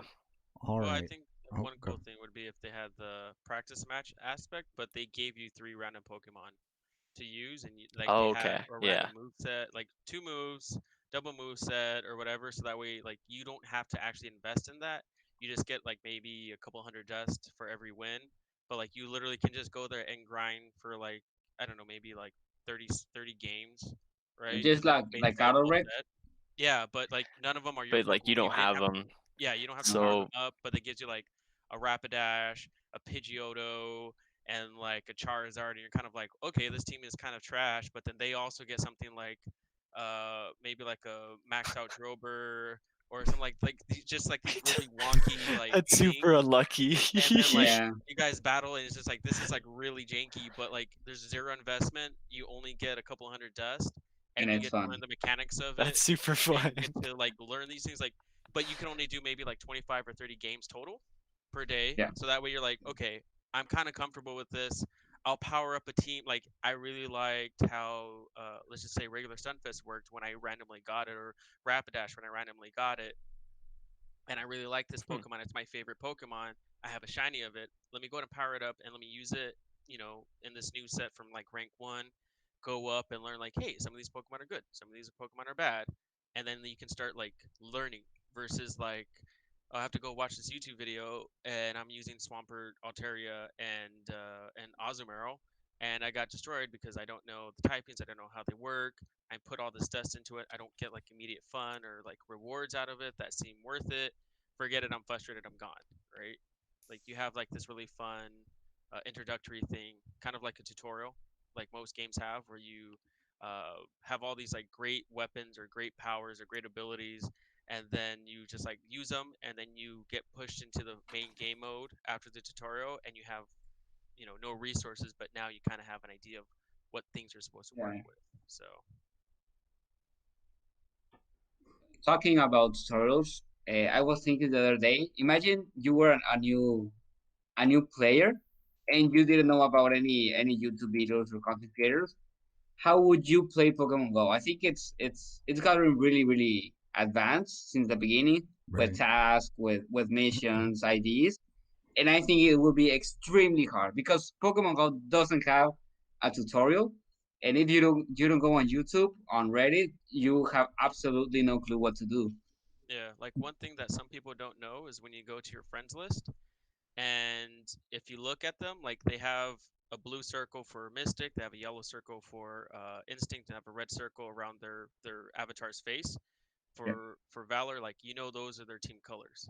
But then there's like a bluish tint, like halo outline, which yeah, means that you interacted with them for the day. So don't open a gift, don't battle them if you just want to interact for the day. So some people are kind of like, how do I know if I interact? A lot of people didn't know that, and some of them might have just learned that right now because there's no tutorial. Like, yeah. It's not like a really friendly game to start if you don't know if you don't have friends that already know the mechanics. Yeah, Yeah, there's definitely definitely. a lot to delve into, some of which is not very obvious, and that's definitely a barrier to growing the community.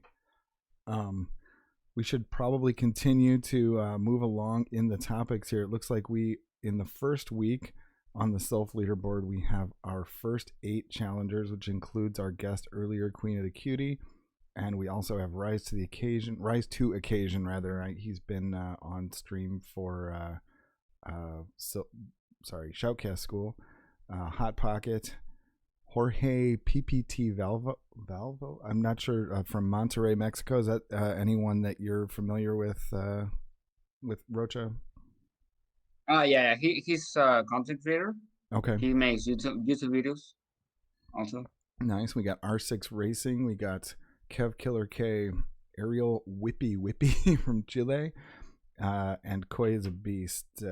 So we have already got people that are up in that challenger tier, and one of them, R6, has already done 43 battles. He's taken the bulk approach, and I see at least a few people who really took that approach. You got Ferg 1013 below, and also I think they must have just gotten bumped down a little bit, but Aerosol 2505, they've each done 52 battles, and a friend of the stream, Birdwatcher Hawk, was up to somewhere in like the 60s range. What was it? It was like 62 battles.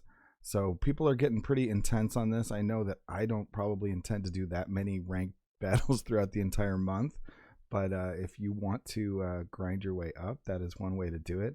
One other friend of the stream I see on the top 20 right now is DJ Enterprise. I'm gonna guess that that's his first time in the top 20, because up until this past season, I know he was not overly confident in his battle abilities, but he's already done 22 battles, and congrats to DJ for hopping up there. Hopefully we see him streaming again soon. What do you guys think for this season upcoming, or do you expect there to be kind of the same names at the top that we're used to? Is there anybody that you're looking to make a move that didn't necessarily start participating until more recently, and they weren't able to accumulate victories as much? I think we will have some battlers transfer from GBL to Sylph, because maybe they want to prove themselves in their community that they're just not good at GBL, they're good on Sylph too. So I think we will have a couple of those. Anybody that you battle with up at the rank 10 level that you see regularly that you don't remember seeing in the Sylph ranks very much? I think the Asian Milkman, I think he's participated in a couple of Sylph tournaments, but not that much.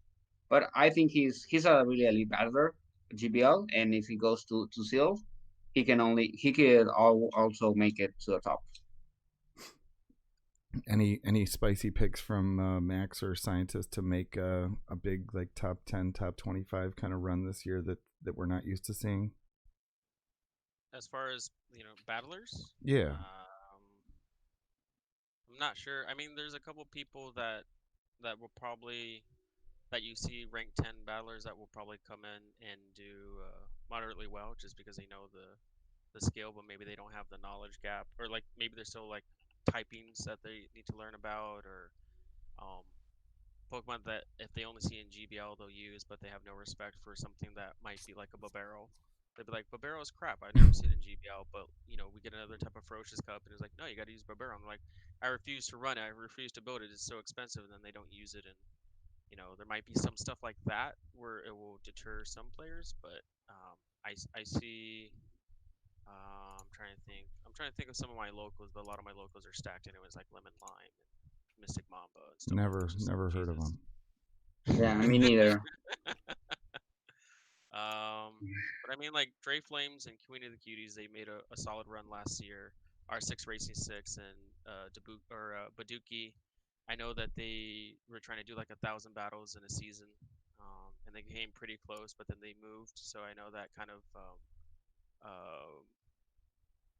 derailed them a little bit. But they went, I think, with Yodovic on a road trip, and they went from LA to the Orlando Mega, and they were doing tournaments going from LA to the Orlando Mega by road trip.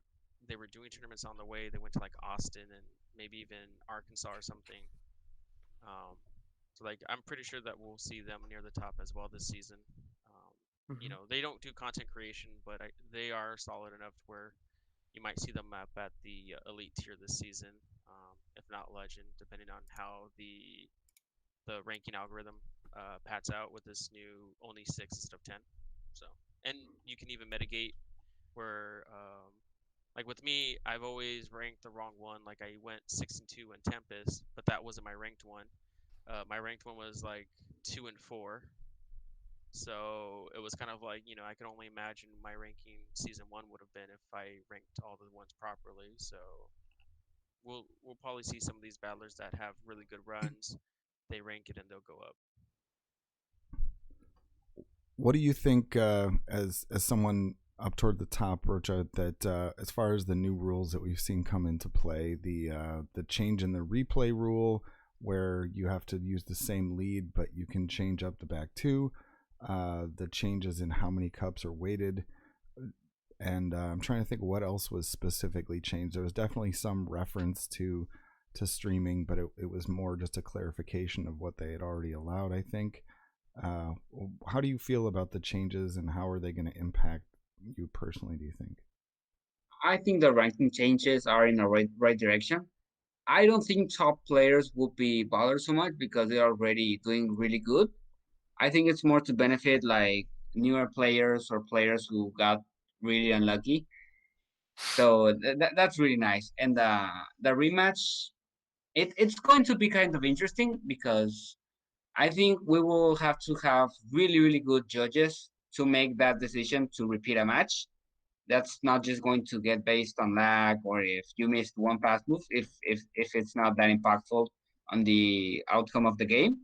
So as long as judges do their job, they make the right call, it's going to be okay.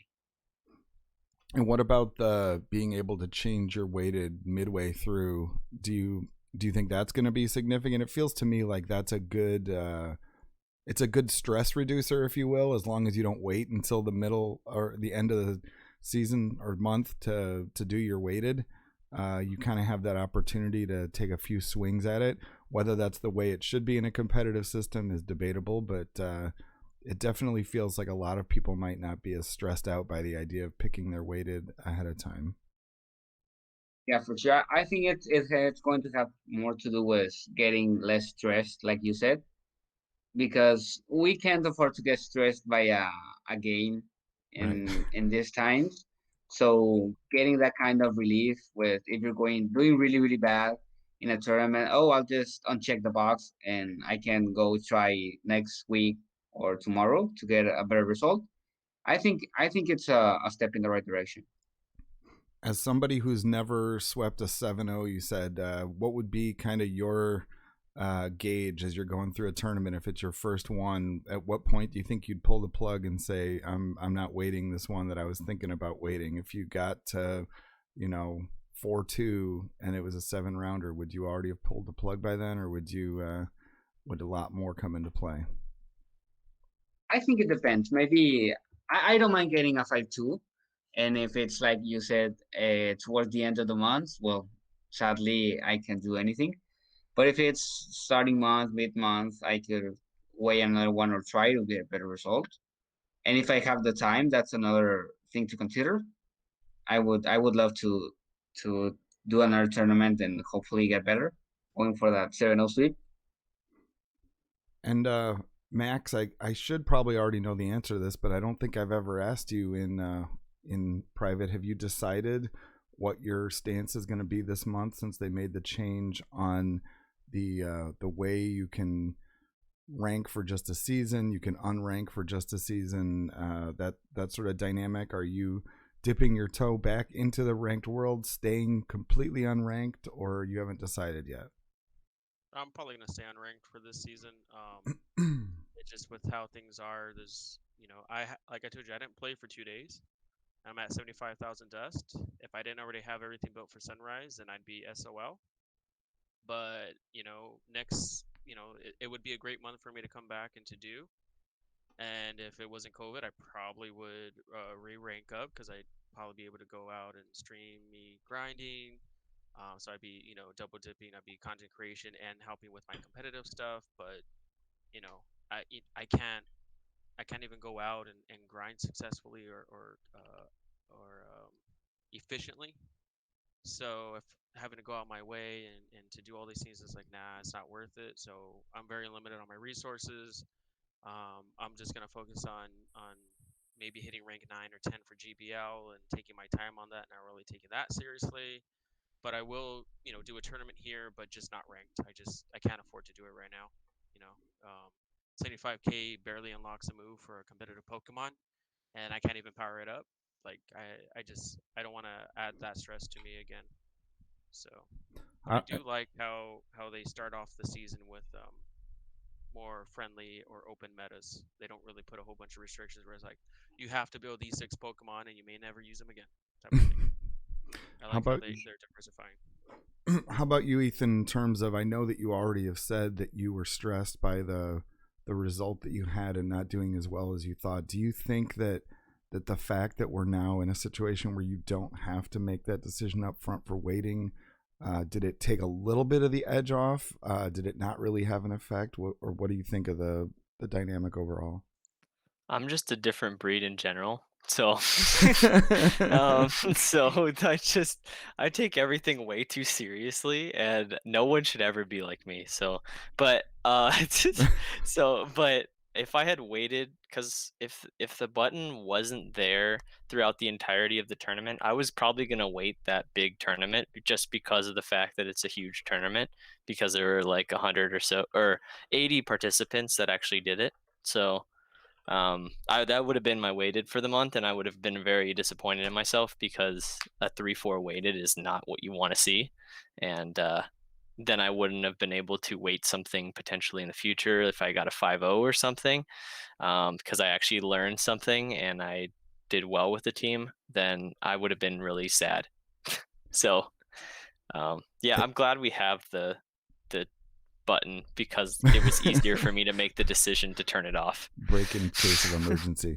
It looks like I missed the ping before. It looks like Rocha is going to step aside now. I'm guessing he needs to get himself some sleep. I really appreciate you joining us. And did you want to plug anything before you go? Did you want to, I know you've got a YouTube channel, and anything else that you would like to tell everybody about? First of all, thank you for the invitation. I think I really like talking to you guys. Stuff like we're all in this game because we have a very unique play style and love for Pokemon. So speaking with people with good things to say about it, it's really nice.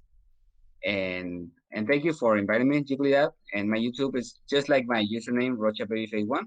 Sadly, I just do Spanish content in there, but I stream every day, almost every day, at 11 a.m. Eastern, and it's almost always in English. So you can hop on and go see some GBL. Sometimes good, sometimes bad, but it's always fun. All right. It has been great having you, and I will definitely check that out. I spend way more of my time over on Twitch, but that's mostly just because that's where people are. But we'll definitely get a chance to check that out sometime soon. Yeah, take care, and thanks for joining us. Yeah, thank you. And have a good night, Scientist, Matthew, Jigglydat. Good luck with Thunder Lions this season. Thank you. Hopefully we get some good results. I know we will, but it's always well appreciated. Thank you. Yeah, for sure. All right, see you, Rocha. Have a good night. All right. All right. Let's see. Next on the list, we have got the Niantic stuff. We have got the things that were getting people riled up a little bit when Niantic decided to announce the changes to the temporary bonuses, the things that we knew at some point were coming, but everybody's kind of got a strong opinion about when that was appropriate. What is your opinion, Ethan, about the situation with the way that Niantic has decided to kind of phase out certain parts of the temporary bonuses? Well, I'm not a huge fan of the incense change. I just think that it's way too early to make a call like that. Especially like I saw a lot of tweets, just on Twitter, talking about how like Niantic wasn't really thinking about the world perspective, and I kind of definitely agree with that. I feel like they should have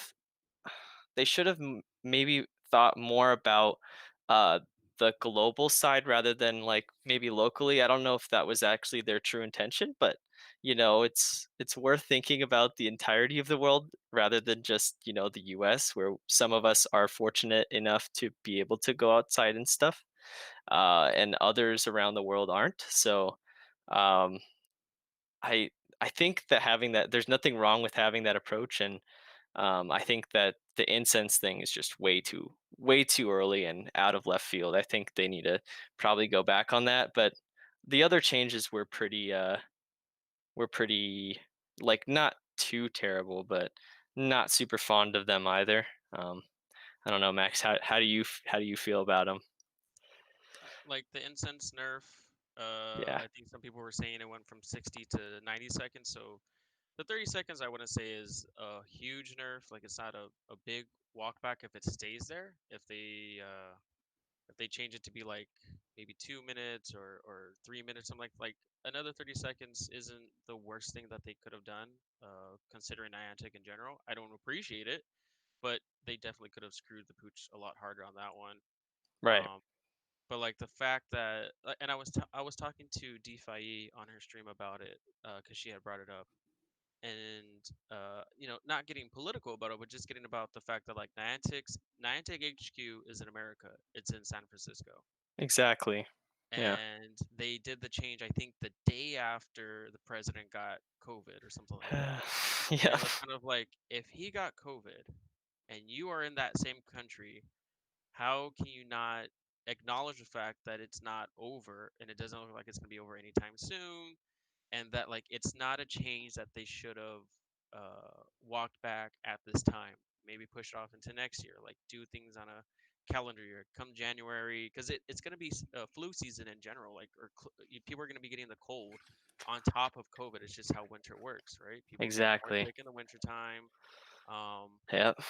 and then people get allergies in the spring, and it's going to be hard to see what's what. But just the fact that like they did that change after that news, but at the same time, somebody from Niantic tweeted, the F bomb after Yeah. RG3 died. It's kind of like, like It's like it's I not don't like know. they don't pay attention to the news. Like the fact that somebody did that means that obviously somebody who handles Niantic's social media platform uh, pays attention to the news and the daily events or the weekly events, the current events.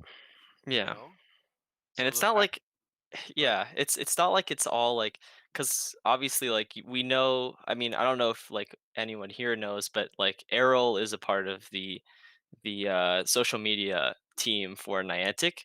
It's not like it's all him either, right? Like it's it's like I don't know.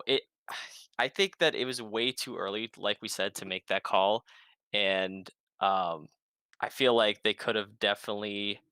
um, they could have at least waited a bit, or not said anything at all about Yeah. like Like anything. Like they just don't make any changes. I don't know. I feel there like was that. no pressure from anyone to do any of these changes, and they felt Yeah, comfortable to, you know, s- uh, make quickly make these changes when no one was asking or rushing for this thing. Like, I think the only thing that I saw was a couple of countries um, that are essentially islands, right? New Zealand and Australia were like, yeah, we can start going off into society a little bit more than we could before. We're not exactly all locked down. There's no curfews and stuff. We can go about our business more or less, and it's nice. But I don't hmm like the fact that APAC gets screwed all the time by Niantic, and Niantic almost never really pays attention to them. Like if they're gonna completely base all of their decisions off of those regions that are starting to open up, it's kind of like, well, then why don't you pay attention to them for the other 90% of the time with events? Like, it's very weird that they made this very quick decision. Because, like I said, like you know, they tweeted the F bomb in response to a current event, so you know where exactly. it's going. It's They're regardless obviously of not oblivious, yeah, so it's like, why are they making these changes, making it seem like they're oblivious? I don't understand at all. like regardless about like that tweet in general. It's just the fact that it shows that they pay attention. So they should be paying attention to the fact that the president got COVID, and it may not allow us to be going out anytime soon. So it was a really weird thing to just rush out, but I will hope that they walk it back a little bit, or any other changes that they have to, like say, imagine you had to walk for GBLs like you had to before. Like if they have that in the pipeline, I hope that they cancel that until like next March or something. Exactly. Yeah. Like, do not push that idea down at all. There is no rush for any of this stuff. Like, no, just you guys gotta have There's more no team rush. meetings or something, more emails and more discussions about this type of stuff. There's absolutely no rush. Like if they can't even plan an event like a Go Fest or anything like that wherever they want, then there should be no reason for them to make all these changes, right? Yeah. So, Yeah, but it's we'll see. just We'll see. yeah. Excuse me as I ducked out for just a minute. Were you guys referencing at all the the video from I'm sorry, our friend down under, Zoe 2 dots? Did you either one Oh of you watch no, that? but She I ripped did. them a new one, and I loved that she ripped them a new one for it because she, Yeah. I think she gets the Niantic bundle where it's she gets all the information before an event happens, so she can make her video. She does, but she's not sponsored, so that's Right. the thing. Yeah. But like She's the not. fact that she's still on their mailing list, right, which is Mhm. key to her content creation. Like if they shut down those emails from her, if she lashes or if she fears of losing that information, which would directly hurt her content creation, then like sometimes people may not speak up out of that fear of like, well, I don't get the information, it's really gonna hurt me. Just the fact that she's kind of like the hell with that, like this needs to be said. Like it just shows how much of a good egg she is. So Good egg, Loves indeed. That's her whole mantra, that people should be good eggs. What I mean, it was one of those things where I've never had like a full understanding of exactly what her take on stuff was, but it was very much a departure from her normal kind of more produced videos, and she definitely laid it all out there. And one of the things that was kind of interesting to me, and I think is really key, is that the distinction she was making was not just the changes that were made and having a problem with that, but it was really the issue of communication. It was the issue of, well, if you're going to do this, explain to us why, give us a little bit of, maybe some lead time, maybe just kind of let's have a conversation instead of just, you tell us in some vaguely worded tweet or press release, this is how things are changing, and just that is what it is. I think that that's obviously something that we come back to time and time again with Niantic and the supposed issues with the Pokemon company where they have to sign off on everything. But I think that's key, because there's a case to be made on some hand that this game really is a different kind of game, and to the extent that it's intended to be played in an active way, that if they don't return to that at some point, that they're really doing a huge disservice to everyone. But obviously trying to approach that on either a global basis or a local basis would have a lot of pitfalls. But as long as they were like actively communicating, like, this is what we're thinking, we're going to phase this out, we're going to keep this, we're going to whatever, that would be a lot more welcome, I would think, by everyone, but especially by folks like me, to just know what they're looking at, why they're making the decisions they are, and just giving like some advance warning where they're just like, we're not going to do this tomorrow, we're not going to yank away the stuff tomorrow, but we're going to say, they didn't communicate exactly what the incense difference was. And frankly, there's a lot lost in translation there. A lot of people are saying, okay, the biggest problem is Charmander Community Day is coming up again, and even though it's the second time, this is going to be a huge fan favorite.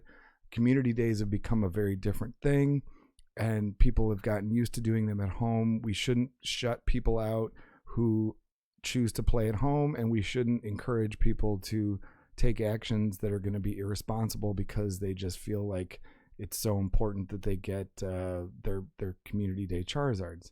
And I think that those are valid points. But if we look at this from like the Niantic point of view, say what their plan is makes perfect sense, and they just don't communicate it well. I could see a world where the incense is slightly less effective, which is what it seems to be so far. It doesn't seem like it's a dramatic cliff fall like we could have expected back to what it used to be. And we all have to look at the fact that they increased the spawn points dramatically recently, but they didn't tie those two things together. Like if they said, don't worry, trainers, you can still play community day at home the way you have been, and you're not going to notice a major change, like that would be received in a way that is so different from, we're dropping the incense bonus and then people are just left to speculate. And I think that is the biggest key right there, is the way it's communicated and the fact that we have no idea what their overall plan is.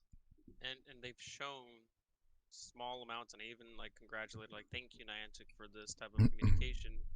They've done it, they've demonstrated it before, and they've done a Twitter poll before for Community Day, something that is very critical to the game, and they don't want to do a Twitter poll on, we're thinking about making these changes, yes or no, comment and to explain, right? Like a Twitter poll exists, they've done it before. It's not like, well, we're afraid of the no, you've done it before.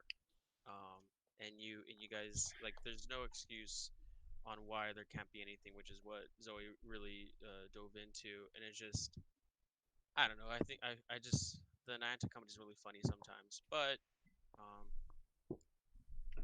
the other thing that Zoe touched on was that they do, the company sends out these statements and they do these changes and everything, and they kind of leave their employees hanging to dry. They just had we're gonna have a lot of employees take the week off, so expect a really crappy game, crappier than usual, which we did see for a week, and then things started to ramp back up and get better after the employees had their week off. But it's just they kind of just leave their employees out to deal with all of this crap that's flung at them, that's meant for Niantic, but they're the front line that's to deal with this stuff. So if I'm sending them a video that says Niantic, please explain, then there's that a human being on the other side that has to go through that, even if it goes through automation, first filter, a human being has to be on there going through all the stuff oh crap, all right, I just got told to go kill myself. Okay, your game is a piece of crap. Okay, why do you guys even exist? You guys owe me or whatever, all these things, and all that negativity. So they took a week off and they're getting rushed back into it again. Then what was the point of taking the week off?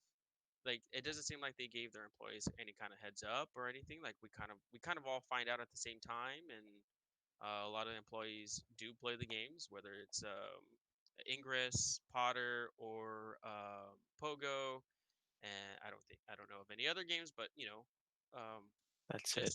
Yeah. It's really just it's bad form, Peter, bad form. Yeah, it just I think if they could be a little bit more aware of their audience, it's not like they aren't already. It's just that we're in the middle of a pandemic. If these community days are still going to be, primarily COVID focused, with extended hours because of that, and people are playing more at home, and they're already recognizing that, why not go an extra step and roll back the changes that you just made to the incense because it's impractical and people are complaining? I see no issue with that. I honestly think that that's constructive feedback that people are giving. For right now, there are some obviously people that are okay, this is they're sending really hateful. There's always that though. There's always that because Niantic, it's something that they really need to work on, and they know this too. They've been told this so many times, and I know that a lot of the people there are probably done hearing it. It's that, they could be a little bit more clear with how they present their news and their updates and whatnot, like their newest features and whatnot. So that way we don't have to actually find out how it works ourselves. At least, the New Zealanders and the Aussies don't have to find out how it works as guinea pigs. You know what I mean? So I think that that would be a plus for everyone moving forward, and just having that transparency. Obviously, it takes work, and I think that they have that work. They can do it. I believe in them. They're really smart individuals working at Niantic. They just need to put forth a little bit a little bit of effort on that side, and also it's not like they aren't already doing that. I think it also feeds into the whole COVID thing. Um, you can't use that as an excuse. Obviously, it's kind of like a thing we just have now adapted to, but we can understand as people living in this time that it's hard to kind of be more, I don't know, be more thorough and transparent with things, because people are getting lazy, people are not, they're tired and they're done with things, so they're just becoming upset and stuff for no reason. And so I think that, Niantic struggled with this even pre-COVID. Like, they've struggled with being transparent. I just feel like if they had someone that, or a couple individuals or even more, that were dedicated to that sort of thing, um, they would be such a more successful company and brand, and more people would want to work with them. And I know they're making steps in the right direction now because of the whole hiring thing that we saw a couple like weeks ago or a week ago or something, and that's awesome. So I hope that they find people that are like-minded individuals in their goals, and that they can continue to make changes accordingly based on those hires. Yeah.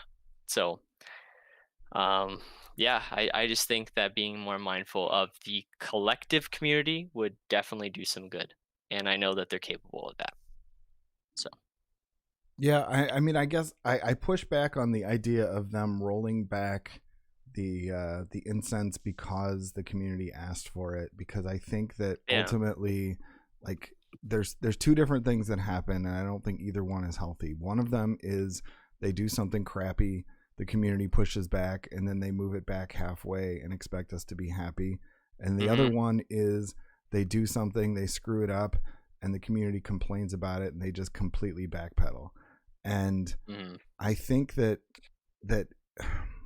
in a case like this, I think that communication is more important than the actual rolling it back, because I think that if we look at what has been found by the community in terms of the effectiveness of the incense, I don't think that it's actually that dramatic.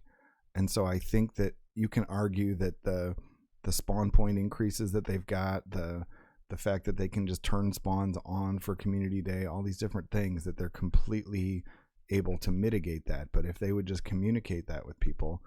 And one thing that is really often unspoken about this game, but I think it really is at the root of a lot of the issues that we have, is that they're constantly trying to walk this line between like data and math, and like keeping something like interesting and mythical and like a surprise. And so, and I'll give an example, which is that whenever they release something, they'll say, if you're lucky, you might even catch a whatever shiny this. Shiny, And it's never said in terms of, what your odds are, and people just kind of have to figure that out. That's one of the things that Sylph, does all the time. And then when you go to things like the egg hatches, the same thing. They're not forced to release loot box odds, and so they just say, if you're lucky, you could hatch a shiny Dano. And people have no idea what the Dano shiny rates are. People have no idea what the actual hatch rate for a Dano is. And it goes back to scanners, it goes back to everything, it goes back to just like, people can play this game and min-max it, but if the idea is that you're supposed to like not really know what you're going to run into around the next corner, and when you could like find some sort of like happily run into this spawn that you've been looking for, and like that sense of adventure, like it takes away from that. And so it's like, there are some aspects in which I really feel like they would benefit by pushing more in that direction, and making sure that there really was that sense of like adventure, and like really improving the ability to like seek out things that you don't already have. But there are some areas where I think that it kind of pushes the other way, and it's that if you just go out there and you say to everybody who plays the game, not the hardcore community, not the people who are willing to look it up on Sylph, not the people who map out their just the OSM casuals. clusters and stuff. Yeah. If you tell each and every one of them, this is how many spawns you have, you can refer to this map here, and it's going to show you each and every spawn point. It's going to show you what time they generate spawns. It's going to show you how dense it is for you, for your neighbor, for the people in the city next to you. And you could like really dig into that. Like, I think that there's a little bit of that kind of mysticism lost, where I think that it would really be a turnoff to a casual person who's just kind of like, I like Pokemon. I found this Pokemon by my house, and they don't think of it in terms of spawn points and maps and data and it's numbers. Too much math. Yeah. And so, like, in that sense, like, I understand why they don't explain it, but at the same time, I almost feel like they could have like some sort of a community liaison or something, where it was just like they talk to Sylph, they make a post on Reddit that's just kind of like, here's the press release that we put out. You're probably wondering these questions. Here's some more of the details, and people could dig into it if they were interested. Or if you're just a casual, you're just kind of like, okay, I don't need to know all that. But Well, like, the one thing that I hate that they don't do is, like, we just talked about Zoe. She gets the email on hey, heads up, make your video on this, that, or the other. So clearly they endorse content creation on their material because that's just free advertisement, right? And it's somebody who's saying like, hey, look, we're gonna be able to catch a Moltres, and it's gonna have Sky Attack. So now you can get a shiny Sky. Like, there's that, but it would be nice if they were, they would be more receptive to some of the things. Like, I'm sure when Zoe got all this stuff, she was kind of like, nope, don't like that. Nope, don't like this, and can send an email, and it can be respected. That opinion can be respected, and they don't respect these content creators' opinion. Like, even if Nick, who is essentially like what, the golden child of Niantic, or well, at least Pokemon Go, like, if he says something, I feel like sometimes they're kind of like, we don't want to hear your input. We just want you to make a video. And I feel like that's disrespectful to the people who are like their biggest champions, their biggest heroes, to like really say like, hey guys, like, I know things are bad, but hey, let's just remember that there are people on the other side over there and whatever. But if they lose these content creators, then it's kind of like, forget them. Like, they're gonna turn their backs on it because I feel like Niantic just doesn't value them as much as maybe that these content creators value Pogo.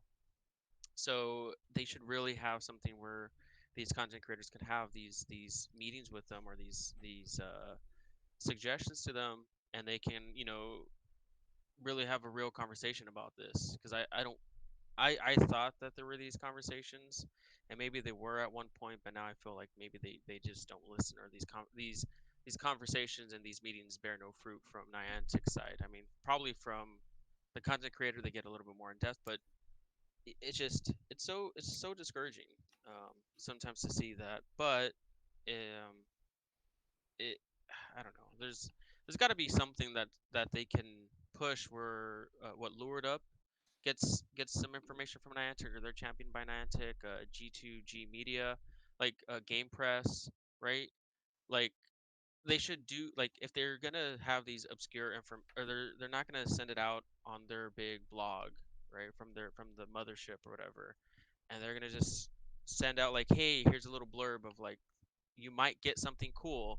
Then they can at least give the information, like all the numbers, all the rates, all that stuff, to something like Niantic, to G2G, to uh, was a Game Press, to PV Poke, right? Like, they can give all these things, or to these data miners.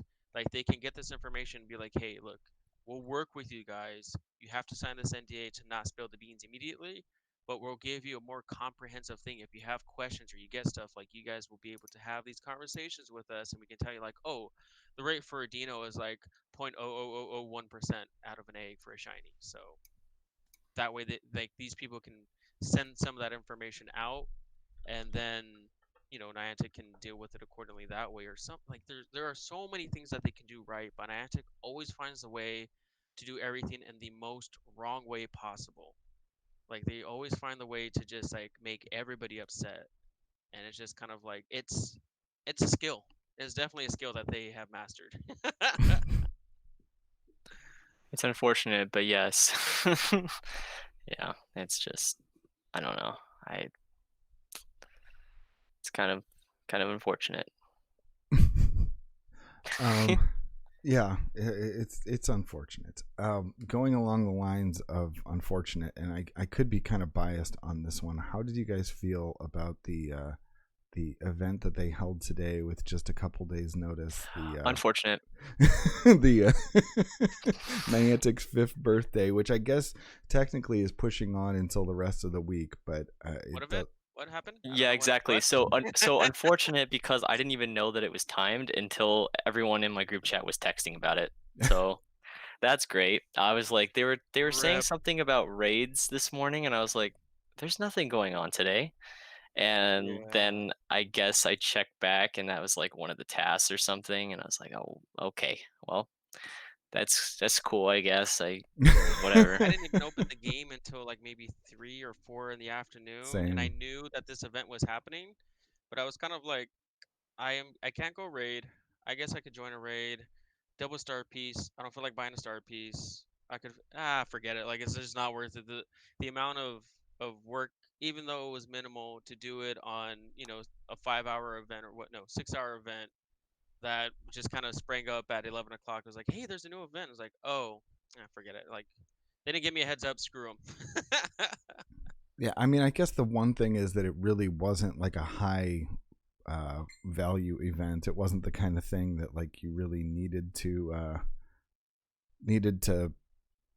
participate in to get value out of. It was like, if you were a casual and you don't spend any money on the game and you wanted to get an extra incubator and a couple TMs, like they're there for you, but none of the stuff was like you get like an elite TM or a rare spawn or anything like that. It was just kind of a little token event and really more of an XP focused event. If you really wanted to grind that out, you could have like double XP plus on a couple different items. It was not double dust, I don't think. It was double star piece duration. Well, yeah. So okay, that's it was double star piece duration. If there had been dust involved, it was like catch XP, hatch XP, and lucky egg duration. So you could get to the point where you were really getting quite a stack of XP out of it if you played your cards right. I dropped a couple star pieces at the end of it just because of the duration thing, but like it was just because I'm like, what else am I going to do with it at the moment? But it was basically the free 30 Ultra Balls for a penny event. Right, yeah. And I mean, that's something. The 30 Ultra Balls is something that I definitely appreciated receiving, but that seemed a lot more exciting to me than their announcement where they said that they're going to give people one free remote raid pass per week and announce that's going to be kind of the standard moving forward. I'm not a big fan of this move. I feel like frankly that this one is pretty cut and dry. I feel like when you are playing the game the way that we all used to play the game, you either get out and you spin a gym and you get your free pass for the day, or you don't, and you may use it, you may not. But like these days, most people are doing remote raids, and even though we would love to encourage people to be there in person where it's safe, the reality is that just coordinating raids remotely is easier. That's what people are doing. And so if you want to maintain a model where the idea is that your average player is able to raid once a day if they choose to engage in the game and not spend any money doing it, I feel like there should be you should be able to get one a day, or at least 3 a week, 5 a week, something like that. Like it should be closer to what they've had before, where they've said we're releasing a box with 3 remote raid passes for a coin, and they should just release them like every 3-4 days. Because what I don't think is an honest or fair business practice is to go from saying you can't raid from home, you have to be there, to now you can raid from home, but you have to use a different pass. We know you're not out getting that other pass for a lot of you, but sorry, we really are going to encourage you to do it this other way that we used to say was unacceptable, and we're going to make you pay for the privilege, and basically just monetizing the fact that people are at home. And I think that's unbelievably dirty pool right there. That scientist I know has gyms that he can see from his house. I don't think he could reach them with a non-remote pass. I could be wrong, and I think the same is probably true for you, Max. And it's just I can hit 2 gyms that I can reasonably walk to and do a raid on and do like a free raid pass, but I don't do it right now because it's kind of like, well, I'd rather just do the remote raid passes, and if I buy them in the box, they're less than $1 each, which is cheaper than the premium pass. But just like you said, it's dirty how they like to contradict their statements, or they like, oh, trainers, we recognize that these are hard times, and they do it for the week, and they get all the great social media pizzazz, and then the next week they basically give a finger to us and say like, now you have to go. We did what you wanted. Now shut up and come back and do what we want you to do. Yeah, I just don't understand why, when they were giving us, the boxes of 3 for 1 coin, like at that point it had to be like a slow trickle where they're just like, you never know when the next one's going to come, and it could come at a time where you've already got 3 in your inventory and you can't actually buy one. And then when they finally announce it, they're like, it's going to be 1 a week. It's like that seems like a really, really poor decision. And I just don't see the upside of it. The RNG conversation. Now they're RNGing with the shop. Like, what is this? Whatever. Whatever.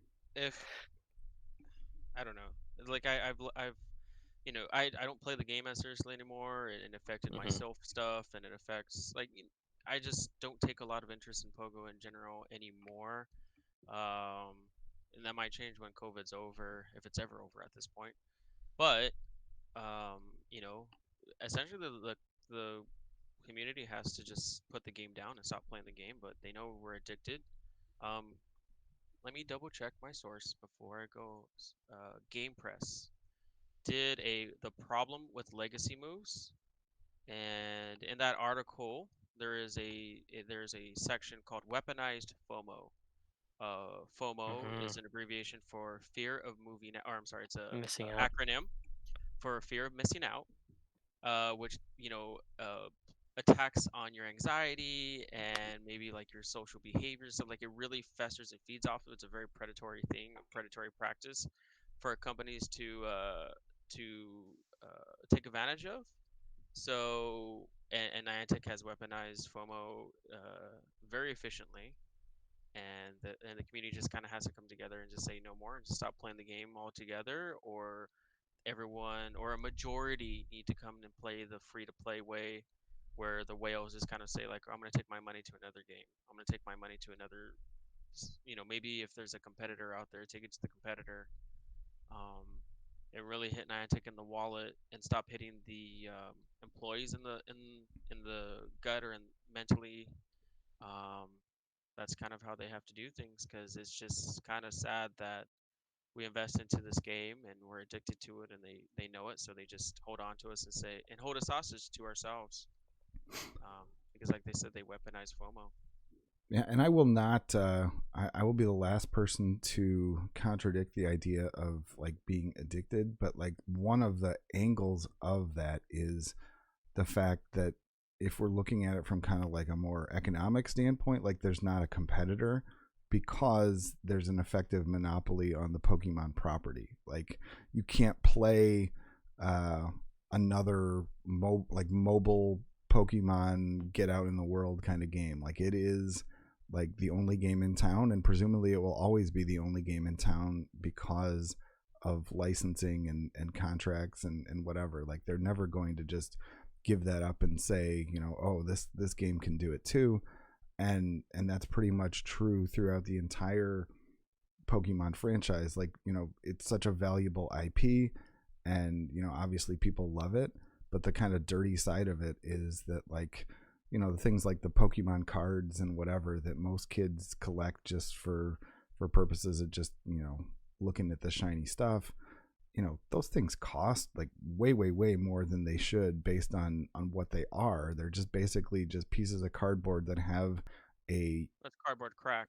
right, and it's just an intellectual property that they have the corner on, and so they can charge whatever it is, like $4 a pack for these cards. And like, to me, that part is pretty insane when you look at it from that angle. And I would not really celebrate this game except for, you know, the fact that it is a game that generally can have positive aspects to it.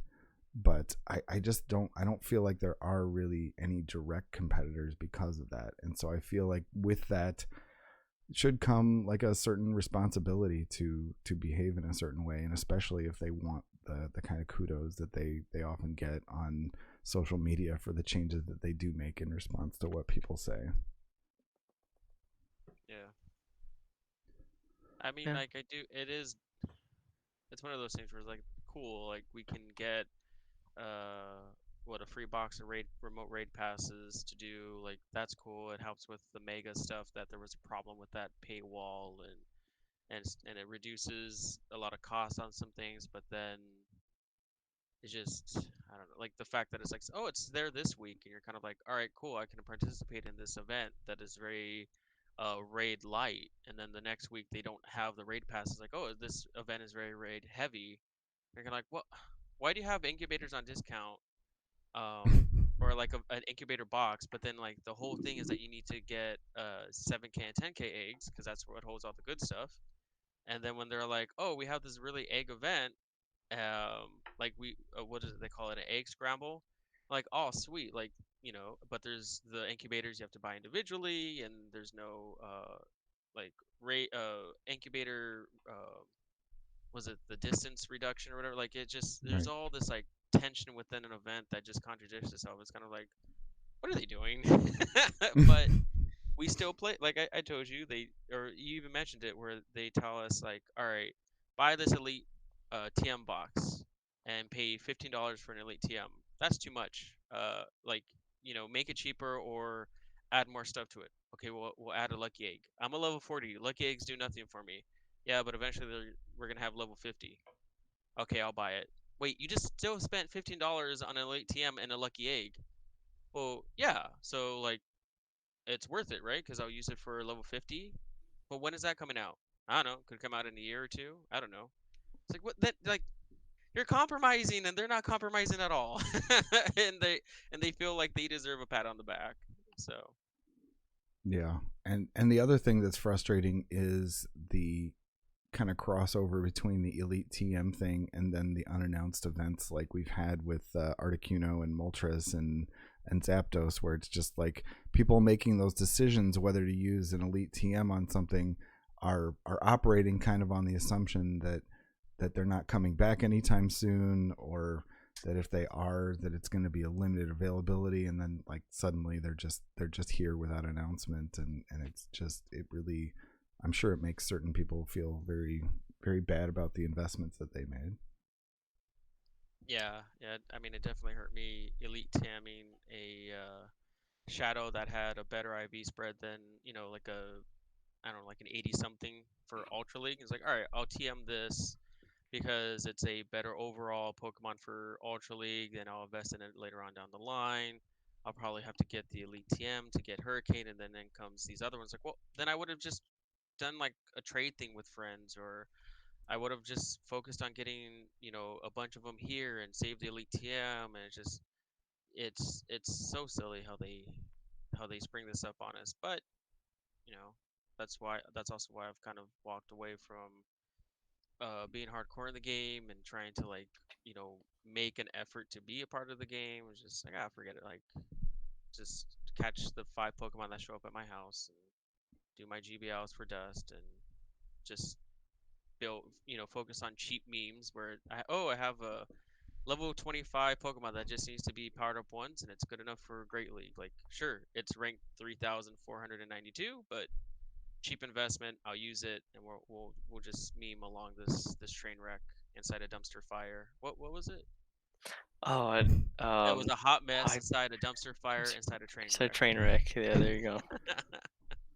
Well, There you go. speaking of things that are going to be additional monetization for Pokemon and Niantic, and that we will have choices to make, they announced this week that Pokemon Home is going to finally get its no. long-awaited connection to Pogo, and there is some understanding. It seems like what you're going to be able to do is maybe transfer one Pokemon per day over to your home account, unless you want to spend actual real in-game currency.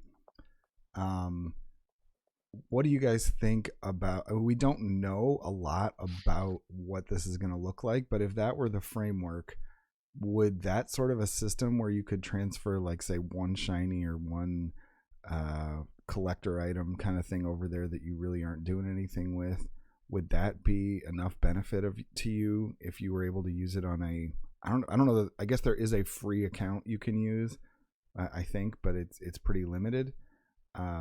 What do you guys think about the whole Pokemon Home idea? Is it going to actually add value, and is it going to be another price gouging situation where we just kind of really get forced to spend a lot to really get use out of it? I'm really sad how they implemented it, because I think that for any Pokemon game, like, I get it, like, having the port between games should, like, cost, like, maybe should cost a subscription for people that are using it, like, because, Pokemon's a monopoly and whatnot, or it's like a huge, like, profitable, you know what I'm saying. So, like, I think that for something that like a port from Pokemon Go to the games shouldn't cost anything. I feel like it should just be kind of a standard, because if they want people to experience Pokemon Go at all and, like, cross between games at all, then it would be more beneficial, I feel, for it to be free, because then people would be more likely to do that. I feel like, yeah, they want to make money, but in the end, like, they're going to end up making way less than they could have by just making it a free service, you know, that everyone could have access to. And whether that's monetary or just, like, new customers, they could have made probably a lot more new customers just by making it free, rather than, putting it behind a paywall and continuing to separate the Pokemon Go community from the actual series. So I honestly think that it should have been free, and that's something that people have wanted for a long time. But, unfortunately, we can't have things the way we want them to be, and it's going to be a paid for thing, which is not at all the way that it should be, in my opinion. But it's whatever. They want to make money, so they're going to. And they're going to realize that while they make money, they're going to lose some people as well. So that's just how it goes. So maybe I'm someone who's never used Pokemon Home. I've seen, I think, a little bit of, I think I saw Maddie F. Baby maybe messing around with it once on stream. I don't know whether it's something a lot of people have delved into.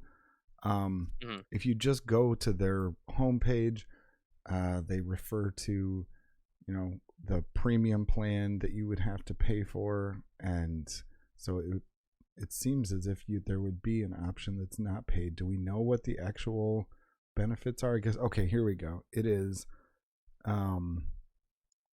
moving Pokemon from the Pokemon Bank, which I believe is just the previous service, right? That's not anything current. That's like the old version of this. That's the outdated, yeah. Right. So you have to pay for that.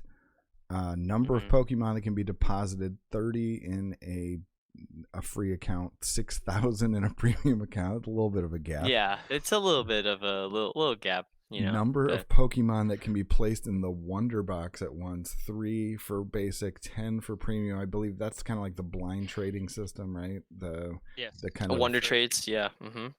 And so I don't know whether there's any way that's even going to apply to Pogo. If it did, I suppose that could be an issue, but I don't think it's presently a thing.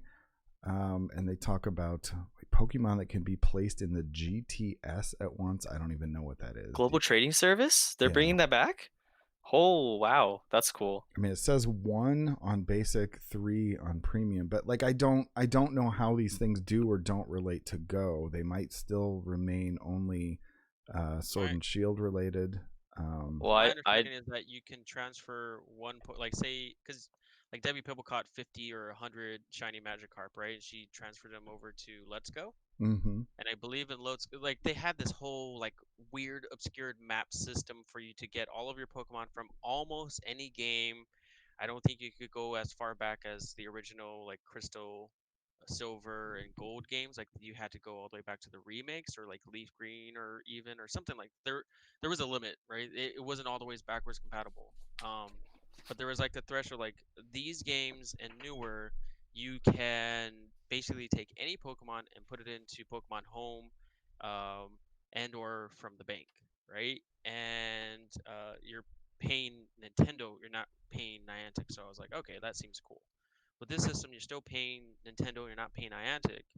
And what you can do in theory is take your shinies once a day and trade them away to the account that you have duplicates on, and you can therefore use them in any of these other games like Sword, Shield, anything going forward. Or if you wanted an all shiny team on a game, I don't know, like maybe in Sun or Moon, like you could in theory take them in this obscure way, send it over to there, so you could have a shiny Houndour that maybe you have 3 or 4 of.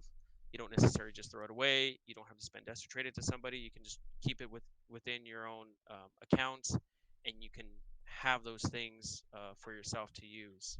And the way that it figures out IVs and everything based on your stats and all this stuff, like because we only have 3, but in Pokemon I think there are 6 or 8. I don't remember, but there are more stats that are there. There's speed.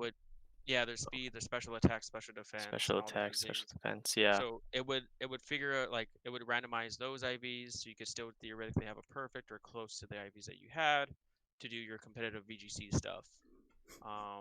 So there was a way that they're adding this to the system where you can now send these shinies or these like perfect or these hundos that you are maxed out on your space. You're having this bag storage problem. You can now use this as an outlet every day to send these things out. But like you said, there's a great disparity between the free to play and then the premium service. So you kind of have to go through the premium service if you want to take full advantage of this and alleviate your bag storage. Yeah, I mean, for me, like anything I could do to alleviate storage issues could be a thing, but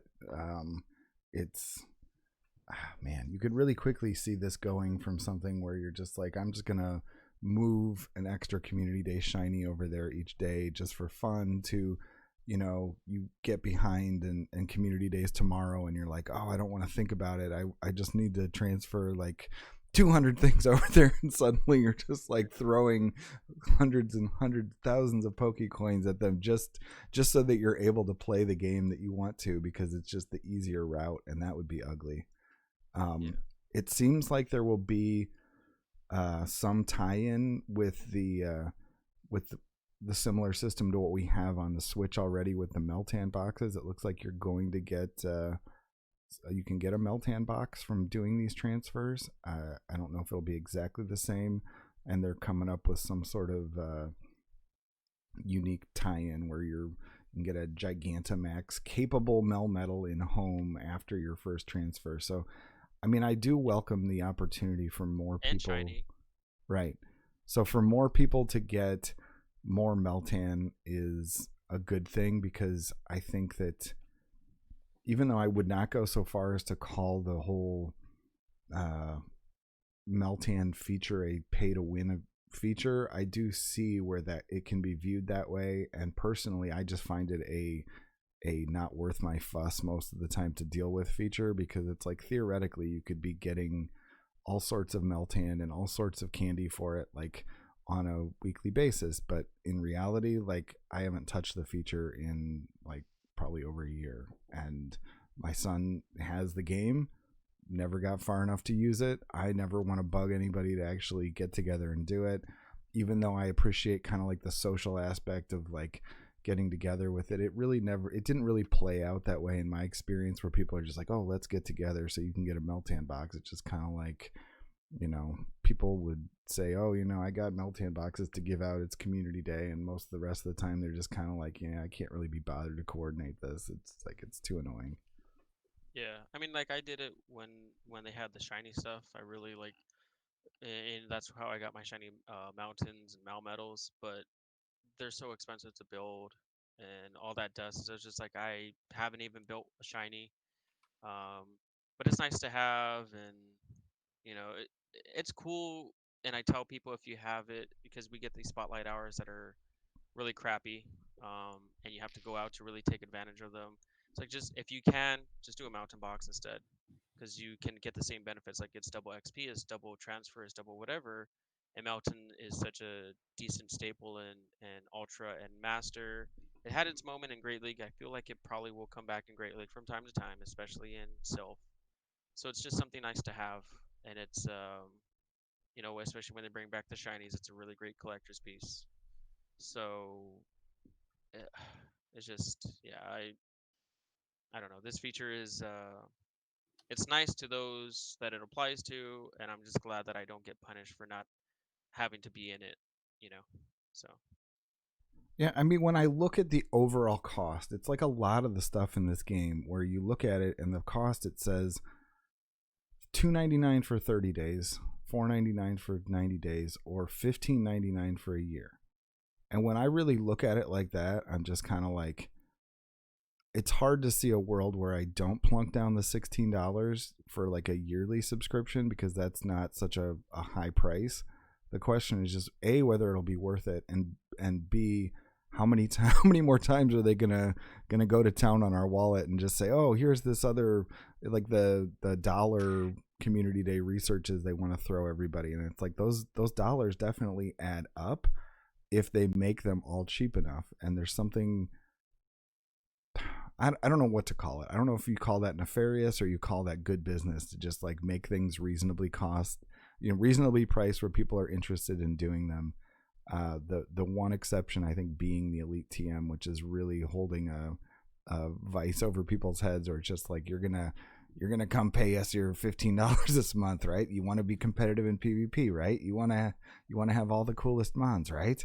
And if you don't, then you miss your chance to do it. And I think that's clearly predatory. But this I can live with this, honestly, if it really adds value and it effectively allows you to transfer a significant number of mons out of your storage and still get something out of them.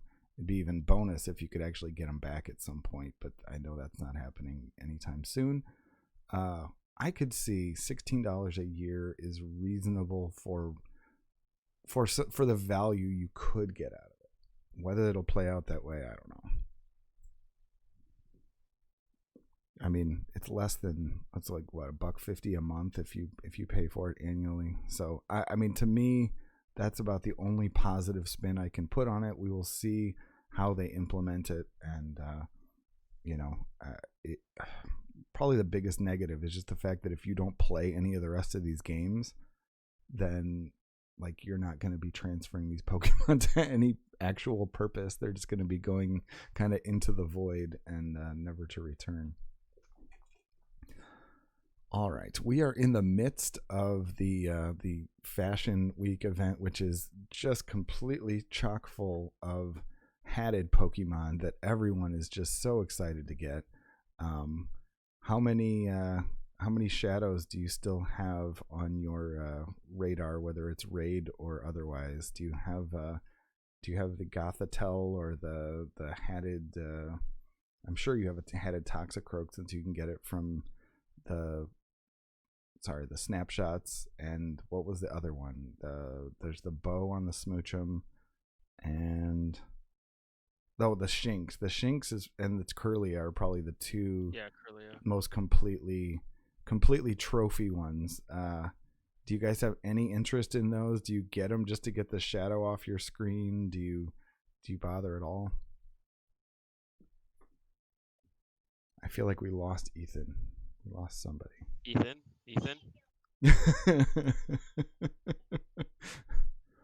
All I can say that I do he not have he the probably Curlia. ducked out for a second, but I just did a Curlia. Yeah. Hi, say hi. Hi. There's my daughter. She just woke up.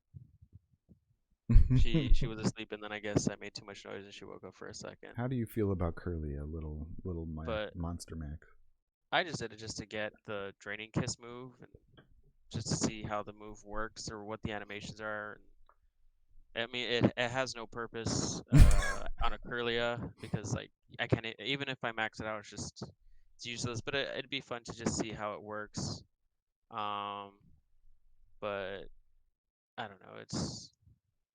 These are non-event Pokemon for me. It's cool that they finally realized that they need to do these hats with shiny variants for the collectors. But just the fact that you can't like I get these great IV ones and I can't use them. Like that's really frustrating. Like if I get a rank 1 or 2 that doesn't evolve and it won't even keep the hat, like that's the next thing that they need to do to step up their game is like, all right, cool, I get a Curlia, so maybe I don't get the top hat routes. Like, okay, but I get the Curlia with the top hat and I get the maybe a Gallade or a Gardevoir with the top hat. How do you put a top hat on a Gallade that's already kind of got a hat? There's art I've seen of it and it looks cool. Yeah, there you go. Say hi, baby.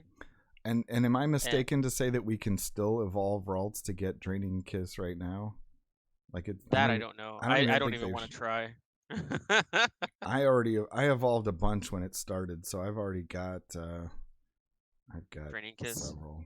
Yeah, I didn't do the raid, but I've got the. I wish I'd have carried on into the evolutions because that'd be cool if it stuck on the evolutions. So I can actually see how maybe it's better than having Synchronize because Synchronize is such a bad move, but it's faster than Psychic. That is kind of like, all right, I'll use it on my Charmivore because I just get the move off faster than Psychic. Mm-hmm. But yeah, it's just I don't know. There's so many misses on this stuff, but it's all right. I'll just continue to be a filthy casual in this game. That's one of the things that's always been a little weird is the fact that the moves do not carry over from one evolution to the next, which seems to be a major departure from the main series games, right? Because they always stay there, don't they? Yeah. So I can't see any world in which they change that at this point. It seems like they've kind of stuck on this mode, but I don't know. Do we have scientists back yet? No. No. Oh yeah, no. We haven't touched that, Victor, about how the stream raids and I will watch the VOD if you have. No, we haven't talked about that. How Twitch did this thing where unless you raid with 10 or more people, your raid will not be shown as a notification. Wait, say that again. Twitch made the executive decision that unless you raid with more than 10 people, you will not trigger a notification on a raid. So it's now up to your mods and or the raider of that small little viewership to tell you, I just raided you. So that way you can give them a proper shout out, they get the notification, the whole point of raiding. So they did that, so now you can't recognize. That happened to me twice the other night. I got raided by 2 people and I didn't know it, but luckily my mods were like, at Maximus, like you just got raided. Like, oh, okay, cool. So now I put a tweet out there that says like, if you raid me with 1 or 2 people, like tag me in the chat. And yeah, I can't see you, Mama Love. I can't see you. You hiding from the camera. That's interesting. So I will try to I now have to make a new alert or a new scene that says like, hey, you just raided me. Thank you so much. Let's go ahead and give you some props because Niantic, I'm so used to crapping on Niantic. Twitch screwed that up. So hopefully they walk that back. Yeah, I don't know what they changed. All I know is that when Victor and I were doing our stream last night, there was definitely a small raid that I got the notification in my activity feed on OBS, but I did not get it on screen. And also FP Sticks raided, and that was not small. And I got the same treatment. So I don't know. I was thinking it was a setting on my side, and maybe it still was because of the FP sticks part. But Yeah. it seems a little bit weird that they would mess with those settings. But hopefully they're doing it for a reason, a better reason than I'm imagining. But I'm sure not. Yeah, no, it's something that they did, and the community has protested about this. Like, hey, Twitch, like, what the hell? And so they're upset with them. So the community is trying to do a thing and a movement. So hopefully they walk it back, because um, it sucks that, even if you're a 5 or 6 viewership, and the whole point is, or for you to like raid, is to get your name out there and to try to like get some more people who are playing a game that you're already playing. Um, so like say not even Pokemon, but let's just say that you're playing a game like this new Phasmophobia game, and you raid somebody else who's playing it, but you only had 5 people. Like, how are you supposed to grow your audience? How are you supposed to get some recognition? Like, that's at this point, don't even raid, just host, or just um, do something else. It's not fun. So hopefully they fix that soon. Huh. You don't have to sell me on the idea that Twitch is not a great medium for what we do, but it's where we've settled, and there are a lot of things that we need to fix about that. If you have any questions on Jiggly Dad's opinions on that, I went through a lot of them in my interview last night, where I think that Twitch culture has definitely started defining our culture quite a bit, and so if this is yet one more negative thing about Twitch, then I don't know. I'm not important enough to say that I'll jump and do something different, because it's kind of what it is right now. But it's definitely something I wouldn't mind.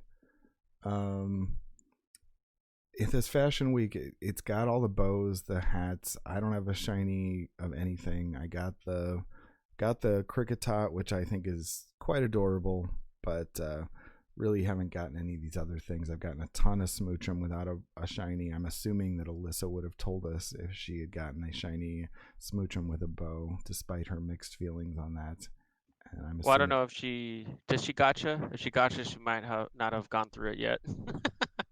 Oh yeah, it's a little bit. It's one of those weird tasks. They're so easy to rack those up with the spin 3 Pokestops, but if you're not paying attention, you might not rack them up either. Yeah, I haven't even gotten a cricket tot yet, but I think I have 2 hundo Cricketune, and I'm kind of like, and that was way back when you couldn't get the shiny, so I'm like, man, I could have gotten a damn it. But there's not really much. I think we've already talked about it. Cottony / Whimsicott, really the only truly interesting spawn of all these. Like, I mean, it's not bad to get the Gothetas and the Blitzels and whatever. But Speaking of raids, you just got one. Did I get a raid with no notification? Yeah, you got raided by Gucci Gang Gucci Gang, welcome people. in. So maybe it is a setting that you got to fix too. Yeah, it very well could be a setting that I need to fix. So apologies for the lack of notification here. We are just sitting here going through some of the news items after our earlier talks with Queen of the Cutie and Rocha Babyface, and kind of at the tail end here. We are going, if you're so kind, just to refresh the stream. It's always appreciated, always good. Hope you had a great stream, Gucci Gang. Hope that the game is treating you well. I know that that Max tried to abuse your mind with some of those team battles you did a couple weeks ago, so hopefully you've recovered from that. We have recently had announced the fall event, which if you look at the banner, makes you think that all you're going to get is some C-Dot, which is hardly exciting to me. I'm trying to is there anything exciting about this event from a PvP standpoint or a spawn standpoint, or is this just yet another goofy gimmick here? Autumn themed Pokemon. Because we do get Deerling. I assume that we have no expectation that Deerling is going to be relevant in any way. It's probably going to be like it's probably a normal type, right? I don't know. Sawsbuck, I think, is a normal grass, and the movesets are not premium. I got tagged by Indigo and I think Aerosol, who are 2 other memers. Aerosol being the actual good competitive player. But they brought up like, oh yeah, like its movesets are like the fast move is bad, the charge moves are great. It just needs a good fast move, kind of like a Moongus. And but I know Maximus would still run it, so that was cool. To like see that like I didn't have to do any research on it. People just told me like, hey, look, it's a bad Pokemon. I'm like, sweet, I'll use it. So what we're Oh, that's gonna cool to hear. Well, Gucci was saying that the stream was solid, new overlay is up and running, so that's good to hear, Gucci. nice. I'm still waiting on some new overlays. I especially the interview one. We shall see when I get that. So we do have the spawns Oddish, Vulpix, Bayleaf, Hoot Hoot, Sudowoodo, Yanma, Pineco, Zigzagoon, Seedot, Shroomish, Plant Burmy, and Fungus. Really, out of those, the most exciting thing to me is the chance to catch a non-weather boosted PvP Vulpix for Ninetales, because I always have trouble finding those not weather boosted, and obviously that's going to be released as a shiny, so that will be the most exciting part to me. If I can get a shiny PvP Ninetales, I will be cool with that. And that's starting Friday. It's only going to be kind of a weekend event, the 9th through the 12th, so it's a pretty short one. Given that the spawns themselves are not that exciting, I can deal with that. I've seen people definitely poking fun at the fact that Niantic seems to be back in the mode of doing a lot of events within events, like some sort of a nesting doll experiment they're doing, because we're also getting a Meowth event on Saturday, which is going to be it seems like it's primarily going to focus on Alolan Meowth, but I think all three are going to be featured in some sense. So that is going to be Saturday, and the hours are going to be 8 to 10. So it's not going to be quite as bad for those of us who might accidentally not open the game until late in the day, like I did today for the Niantic birthday celebration, and it seems like we all kind of fell in that category. I know Fish on a Heater was on stream last night with Victor and I, and we mentioned the event, and we said, how was it going? And he said, oh crap, it's timed, and there were like 13 minutes left in the event, and he was just realizing it. So we're getting that broader window. Once again, always kind of feels to me like they just kind of throw stuff against the wall, make up a time frame, and just don't bother to stick with it the next time. They're just kind of like, let's try this, let's try this, let's try this. And I would really love to know what the thought process is, why the Meowth event gets 8 to 10 and the Niantic birthday event gets whatever it was, 11 to 5 or something. It's kind of a strange little thing. But once again, not really particularly PvP relevant. Berserker, the only one that is currently very PvP relevant. I know that there was some situation in which was it Poke AK used Persian? It was a Night / Persian, a Legacy Kanto Persian, right? When he at some point in some meta he was able to have some success with that. I think, yeah. So let me double check that. Let's see. I can't remember the timing of that, but I mean, yeah, Night / Persian with return maybe. That right, would be yeah, really cool to use. right. Which once again we probably won't get. That's another thing I would love to see Niantic coordinate. How about if you're doing an event and you're giving a new exclusive move to something, whether it's a community day, a special event day, a task day, whatever it is, if you're giving something a special move or you're giving it some sort of special attribute, how about including that in the rocket stops at the same time and being like, oh, if you think this is interesting, how about you can also get a shiny shadow / purified one? How about you can actually get one that has, I got a loud alert on that one, so I don't know if somebody's on the back end messing around with my settings, but thank you for the follow, Johnny Gomez, after none of the rest of my follows have triggered a warning the entire night. My ears almost just exploded based on that. Apparently Johnny is just that important that Streamlabs wants me to know. Either that or our feedback went to Twitch so quickly and they are digesting it. They're like, Max and Jiggly say that we should change our ways. We are changing it on the spot, all of the notifications, all of the time. So Interesting. that's always been something that's driven me crazy. Is you've got Beedrill Community Day and you can't find a freaking Shadow Weedle. You've got Snover, or not Snover. You've got the Turtwig Community Day. You can't find a Shadow Turtwig. They exist, but you can't find them. You've got all these different community days, and they never line up the shadows with them. Let the people, like, don't make it that freaking hard to get the shadow versions. If that's what, if it's gonna be a thing, it should be a thing that people should be able to get that day. And it drives me crazy that they don't allow that. So it would be fantastic if you could get a purified Persian on that day and the like, but no. Oh, not seeing that happening. Let's see, what else is there? Anything much else left on it? We got the announcement, the official announcement of when the Charmander Community Day is going to be, October 17th. We pretty much all know the way that goes. We all know that we're going to get Dragon Breath, and that we're going Dragon Breath only, not right, Dragon Breath only. That's true. There was some clarification that we are only getting that. Once again, in Niantic style, they're not telling us the rest. We don't know what's happening in December. We don't know if we'll get a catch-up day. We don't know if the catch-up day will involve one, will involve both, will involve neither. I don't know. So we're just kind of left to guess. Get your Community Day Charmanders ready, because if you're anywhere like me, you've kind of got a coin flip as to whether you're going to get sunny weather on that day, and you may end up with nothing but weather boosted Charmander. So that can be frustrating when the Community Day comes and you just don't have any good PvP specimens because they've either been evolved for the previous move, or you just haven't kept that many Charmander around.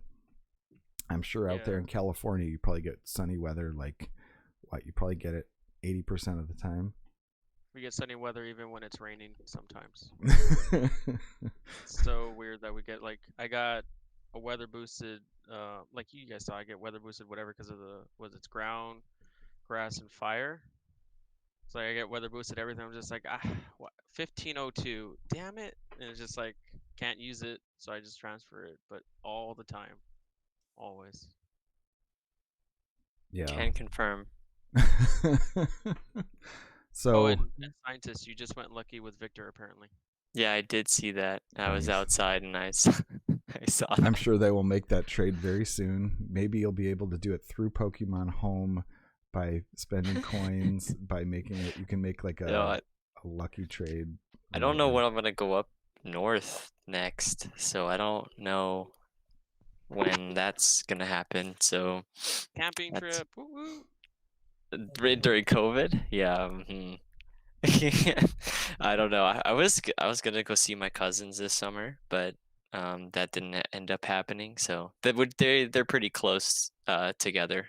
So that's interesting to know. So yeah, I could have done a lucky trade there, but nope. So nope. So looks like the box is going to have an Elite Charge TM and the usual assortment of stuff. I mean, that's not bad. Super Incubators, Star Pieces, and Ultra Balls. If I have to take a selection, that's probably not the worst one. And of course, it is Triple Catch Stardust, so that is going to be a huge thing. Do either one of you have a plan for what you are going to do in light of the fact that we are going to now have 3 different legacy moves on Charizard, and it is relevant in at least Ultra and Great League?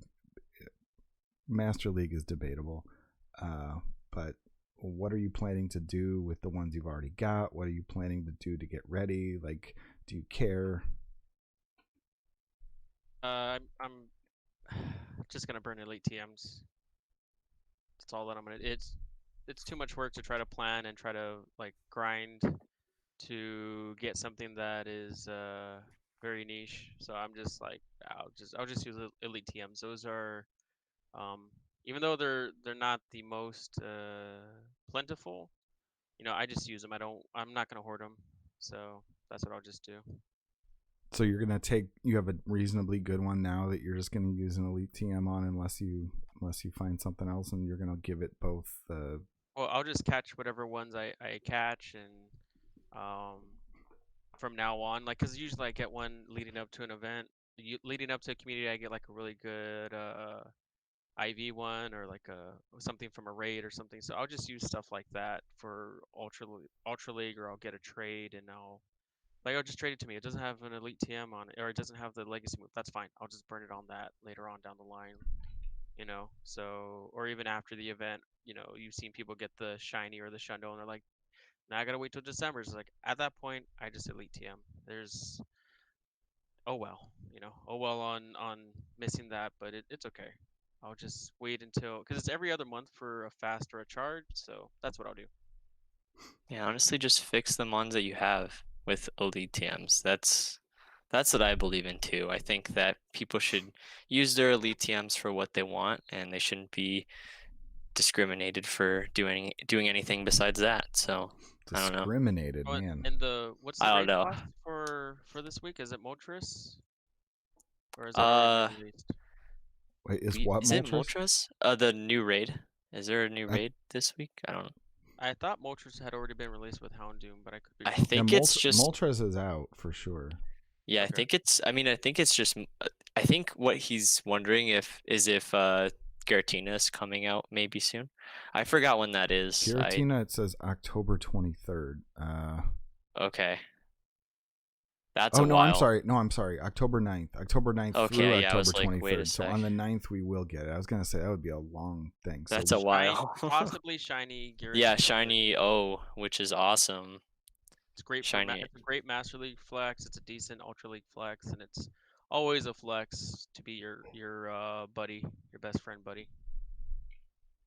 But shiny O is amazing. Do you think it's going to be important to maintain any of the old Charizards though in their old form, like just a fire spin, blast burn?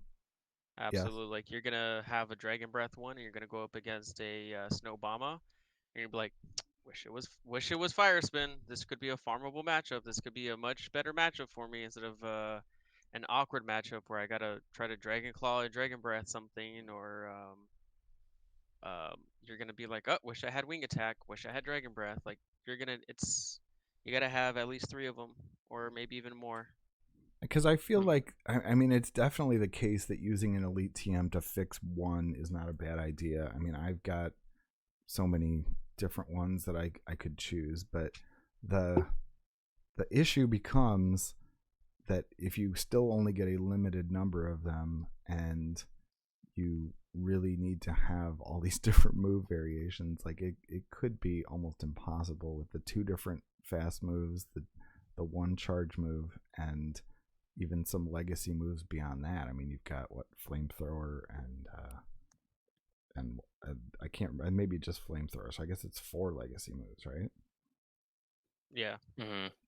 So I mean, I don't know. I have a Charizard that is rank 187 that has Air Slash, Overheat, and Dragon Claw, because I wanted to see how Air Slash worked. Didn't want to burn an Elite TM to get Blast Burn, but with the Air Slash, I was like, okay, Overheat can work in Great League, right? Like, it's close enough. It's a move that basically nukes or gets shielded, so it's fine, especially with Air Slash getting there faster.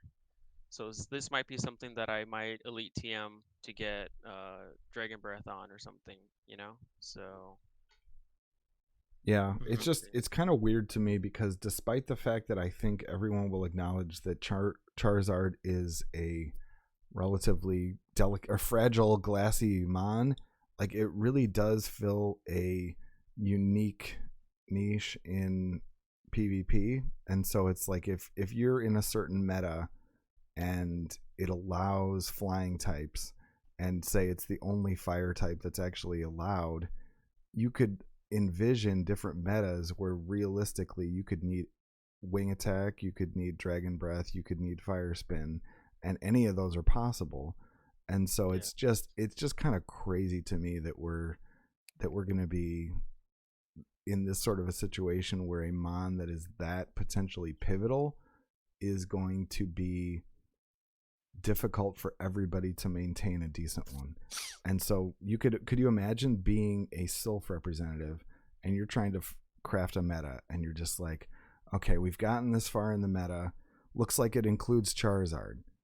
Oh, Charizard fucks everything up because everybody's going to be pissed off because it's going to be like the last resort Umbreon thing again, where it's going to be like people saying, well, if you have Shadow Claw, Blast Burn, Charizard, then you can win, or Dragon Breath, Blast Burn, Charizard, you can win, but if you don't, you're screwed. Or Wing Attack Charizard beats them both, and I can't believe anybody could win this cup without it. And like suddenly Sylph is going to be in a situation where they literally can't include Charizard, that's basically the, what would you say, number 2 most known Pokemon in the game and most popular, and they can't include it in metas because they're going to be scared to alienate people who don't have the resources to make it. And that feels dirty to me. Yeah, but I'm like I said, it's since Niantic gives us a Elite TM every Community Day move, and they give you it looks like they're alternating, so like a fast or a charge, or a fast or a charge Elite TM. Like with stuff like that, it's cool. You can kind of mitigate your investment.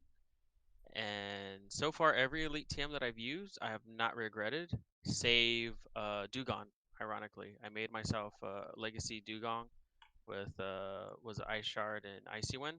So I used 2 Elite TMs, a fast and a charge, and I haven't built it. And honestly, I don't feel like I really want to, but I have it there ready in case it's ever an Apex Predator in a cup. Right. Then I'll probably invest it at that point. But until then, it's just like I have it. I kind of want to build a Legacy Sea King, but again, it's not an Apex Predator in a cup, so there's no point in rushing to it. But having that shiny cross chop Primeape has been amazing. Having the psychic counter Alakazam has been amazing. Like every time that I've used an Elite TM on something, it has been worth it. So I'm not afraid to burn them off and then just kind of wait for the other ones. But it will probably, I keep at least one of each on standby, but it will probably feel bad if somehow somewhere down the line you need 2 Legacy Mons um, that I need to use all of my TMs or just not compete in the cup, which is another reason why I'm staying, unranked. I don't want to feel really bad about that, like I felt on Ferocious Cup, or how I felt on I think it was just Ferocious Cup. So, but it's I think they're getting enough push where they might give us some kind of extra reward outside of GBL reward and the community day. They might give us some more TMs, elite TMs down the line. So we'll see. We'll see. What about you, Ethan? Anything you want to pitch in about the community day and how you're going to approach it? I'm probably just gonna go out like I always do. But I know other people don't have the luxury of doing that, and I'm very fortunate in that I can do that. I'm just gonna probably end up buying the box like I always do too, and going out and catching my Charmanders and using the new catch glitch. Do you know about it? The AR thing? It's kind of crazy. The thing where you tilt the camera, or Yeah, you like find the Pokemon, and it's basically just doing all your fast catching in AR, and it skips the zoom animation on the Pokemon. And so it's like 10 times faster. It's amazing. I try not to play with the AR because I find that it typically drains my battery. But right, it does. It does indeed drain battery, but you're catching so many more Pokemon, so I think it's definitely worth it. But yeah, I mean, if you haven't tried it yet, it's really cool. Oh man, you'll have to show me. To the extent you even can show me remotely, I'm not sure if you can. Oh, I can. I've showed some other people how to do it. So it's just fast catching in AR. That's all it is. So there's some clips on Twitter too, but it's I know the Nut was doing it, and the Nut. Mm-hmm. He was like, "Oh, this is so much better. Plus, it doesn't look like I have my phone staring at some girl girl's butt Yeah, who's like looking that's that way, and I'm just like they're going like this, like, can you not take a picture of my butt? Back off, lady. I'm catching Pokemon, okay? that's the only Like, thing. Yeah, yeah. it's a little rough in terms of that. But I mean, I think it's pretty cool. It's a cool little glitch that they have right now. So yeah. Cool little glitch. We Oh, is it a celebrate. We glitch or celebrate their is bugs. it intentional? Is it It could we be have no intentional. idea? That's the thing. Yeah, we have Yeah. literally no idea if it's intentional or not. They will never tell us. We never will. Yeah. Oh man. Anything that you can bring to us, if anybody can make the Pikachu hat spotlight hours PvP relevant, it's you, scientist. Are you gonna farm this this Tuesday? Are you gonna farm that Pikachu? Or are you gonna step back? I think no, definitely I am. Definitely I am. I just love all the Pikachus, and if I can get a good PvP IV one, then I'll use that instead of my Winter Chew. But for right now, my Winter Chew is the one that I use for like every single like Sylph, whatever. Like if Raichu's eligible, I just TM my Winter Chew because Winter Chew is amazing. But if I can find a good World Cap, I'll just use that one. All right, now you're really making my brain hurt because I'm trying to decide are we going to get an evolvable one or not? Because I feel like the precedent is it's right. That's right. Wait, the precedent is that evolve, none though? of the things with hats or costumes now evolve, but the one thing that there's more examples of in the game than anything else that has the hats that does evolve is Pikachu, and we're gonna get that hat back. Yeah, the Ash hat. The week following, so that's probably going to come back. So the question is, this week, do we get an evolvable Journeys hat, or do we get a non-evolvable one? And then if we get a non-evolvable one, are the ones that we get the week following going to be different than the original ones in that you cannot evolve them because they're new, or are they going to stay true to the original because that's just the way it's coded? My brain hurts. I literally have no idea. My brain hurts. Like, if they make it so you can evolve, like, it's cool. I always just keep them anyways, just in case they make there's a fluke and everyone's evolving their Pikachus all of a sudden, and I just want to be the first one there. No. On the scene. First one on the scene, evolving my Pikachu, because I'm taking advantage of that. There's no way that I'm not. So. Oh man. Yeah.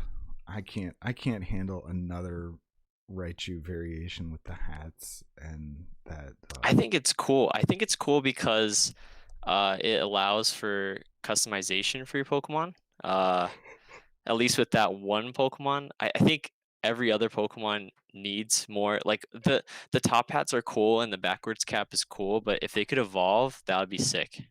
I mean, if you could dress your Pokemon, which is not a feature I'm asking for the record. This is not a Jiggly approved feature. That's a feature that I'm asking for. But if you could dress your Pokemon with like removable, addable things to customize them, that would be a completely different thing than making a trinket in the game, which is a different like entity in the data file that can't act like the other one. Like, I don't know. Like, to me, if you just add another entry where it's just another hatted Raichu you can get, and it's you're going to use the one that's got the best PvP IVs or the one that's got the legacy move or whatever. You're not going to care which hat it is most of the time. So I don't feel like that's actually offering customization unless you actually can remove or add the stuff. I will say that the biggest thing that they upgraded and the best quality of life change that they made was being able to mass transfer these freaking hatted Pokemon now. Yeah. These I agree. These vermin. That was the best thing that they did. Other than that, like, I would literally not click on. I shiny check. I mean, they're not. Move on, and they're just not like vermin, never but... gotcha. But it's an electric mouse. It's literally a menace. It's a vermin. It's a menace. It's a pest. Okay. We need to use special mouse traps to catch these electric mice. They can't even be caught by a standard mouse trap. They are really a pestilence that needs to be dealt with. But I am glad that we can now mass transfer them away. So that is one thing that is like, okay, now I can actually gotcha or fast catch these things, and if I catch it, great, that's dust. especially because half the time most of them are some kind of weather boost or some kind of like test event, so you kind of need to catch them all. So Yeah, and Jalapeno Gouda is talking about Shadow Claw Charizard. I think because I misspoke, but wasn't that the option? Was that the option the first time that that they were trying to sell people on a Charmander Community Day from a vote? I think it was. So it's still within the realm of possibility that we'll get yet a third legacy fast move for. It's right there with Shadow Bone for Marowak. Oh man, Shadow Bone. That one just always, anything with the bone in it sounds bad to me. I'm sorry. I do like the Pikachus with hats, though. I know We that's like a know, we very know. unpopular opinion, but I do like them. I think that there are too many of them, but it allows for customization, which I think I'm definitely all about. I don't know if I know a lot of other people could care less and just want to play the game, but it deepens the connection between you and your Pokemon, in my opinion.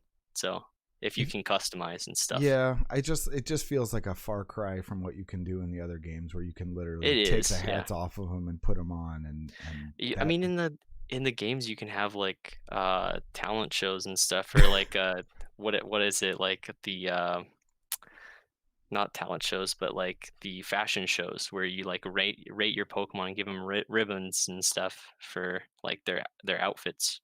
So I can hardly wait till that comes to go, and you, Alyssa, and Rocket Claire can just face off in a fashion showdown, and there we go. I will be losing my mind laughing so hard. There you go. Great. Yeah, I want to get the brave ribbon for sure. Be the bravest of Pikachus. Oh, I don't think that there's a whole lot. Anything else that occurred this week you guys can think of we didn't cover? I didn't really talk about a whole lot of my week. I didn't talk about my day one sunrise that we did on stream. We're gonna do some more this week. We're gonna do a pro-am probably next week, where we're gonna have some coaches teach some Sylph newbies so how to Sylph, and whoever wins is gonna get a donation to charity in their to the charity of their choice. And let's see, I think I'm going to interview Hump Styles this week and do the good old Twitch sings, as long as they'll let me, even though I know it's not a popular stream. And Boomers will be back on Saturday. We keep trying to get our act together on some of that. And I'm pushing for there to be another poke and pull this week. So between all of that, I don't know where they're all going to come together. If poke and pull happens this week, it's probably going to be Raichu. Could be both variants of Raichu. We shall see. I'm very excited. And the next poke and pull after that, I would expect to be the Charmander Charizard one. So that one will be definitely intense and confusing, and hopefully a popular one. And yeah, if you did not catch the interview that I did last night with Ken from Lured Up, I believe it should still be available on my VODs. But you know, if you waited this long, you can wait, and you can wait till he puts it out. I think next Monday he's going to put out the Debbie Pebble episode next, and I will come out after that. So I think there's about a week lead time on that. So you can check out all of the Jiggly craziness that occurred there if you did not catch it live. And if you still have questions, we'll see whether Jiggly needs a second interview or not from other outlets. Anything either one of you want to talk about before we throw this thing over to maybe Rocksteady as usual? Just waiting for that men's calendar to come out in 2021. Oh no. No, I ignored that. Oh boy, I've not released a photo. I'm not necessarily seeing. Oh, please don't. RSG might be wrapping up. Is that all right, Victor? Well, Victor was in the photo, so we have to make sure that we support Victor on this calendar. All right, if Rocksteady is wrapping up, we can send to somebody else. We've got FP Pogon, Wally Dog, White. Oh, we got White Chocolate. I'm thinking Wally Dog or White Chocolate. What do you guys think? Unless Victor's running intel, he's delaying the end of the stream. I hope you're happy with yourself. We could have just sent off to Rocksteady Girl in oblivious lack of ignorance, but no. Dang, no, Victor, we now have to sit here and had think to ruin really it. hard. Oh, had to ruin it, Victor. All right, Dang so it. yeah, if you've not already seen the Rank 11 post stuff on Twitter, No, it could burn your retinas. It could be your thing. I can't say what kind of person you are, but Max is hyping it up. You Zoomers are too much complete. Come on, Victor. Come on, we need an answer here. Let's go. We're asking. I'm not dropping an entry, Victor. You heard wrong. I'm not. That's not happening. So, just so you know, that's not happening. Victor's asking too. We're just trying to get her attention.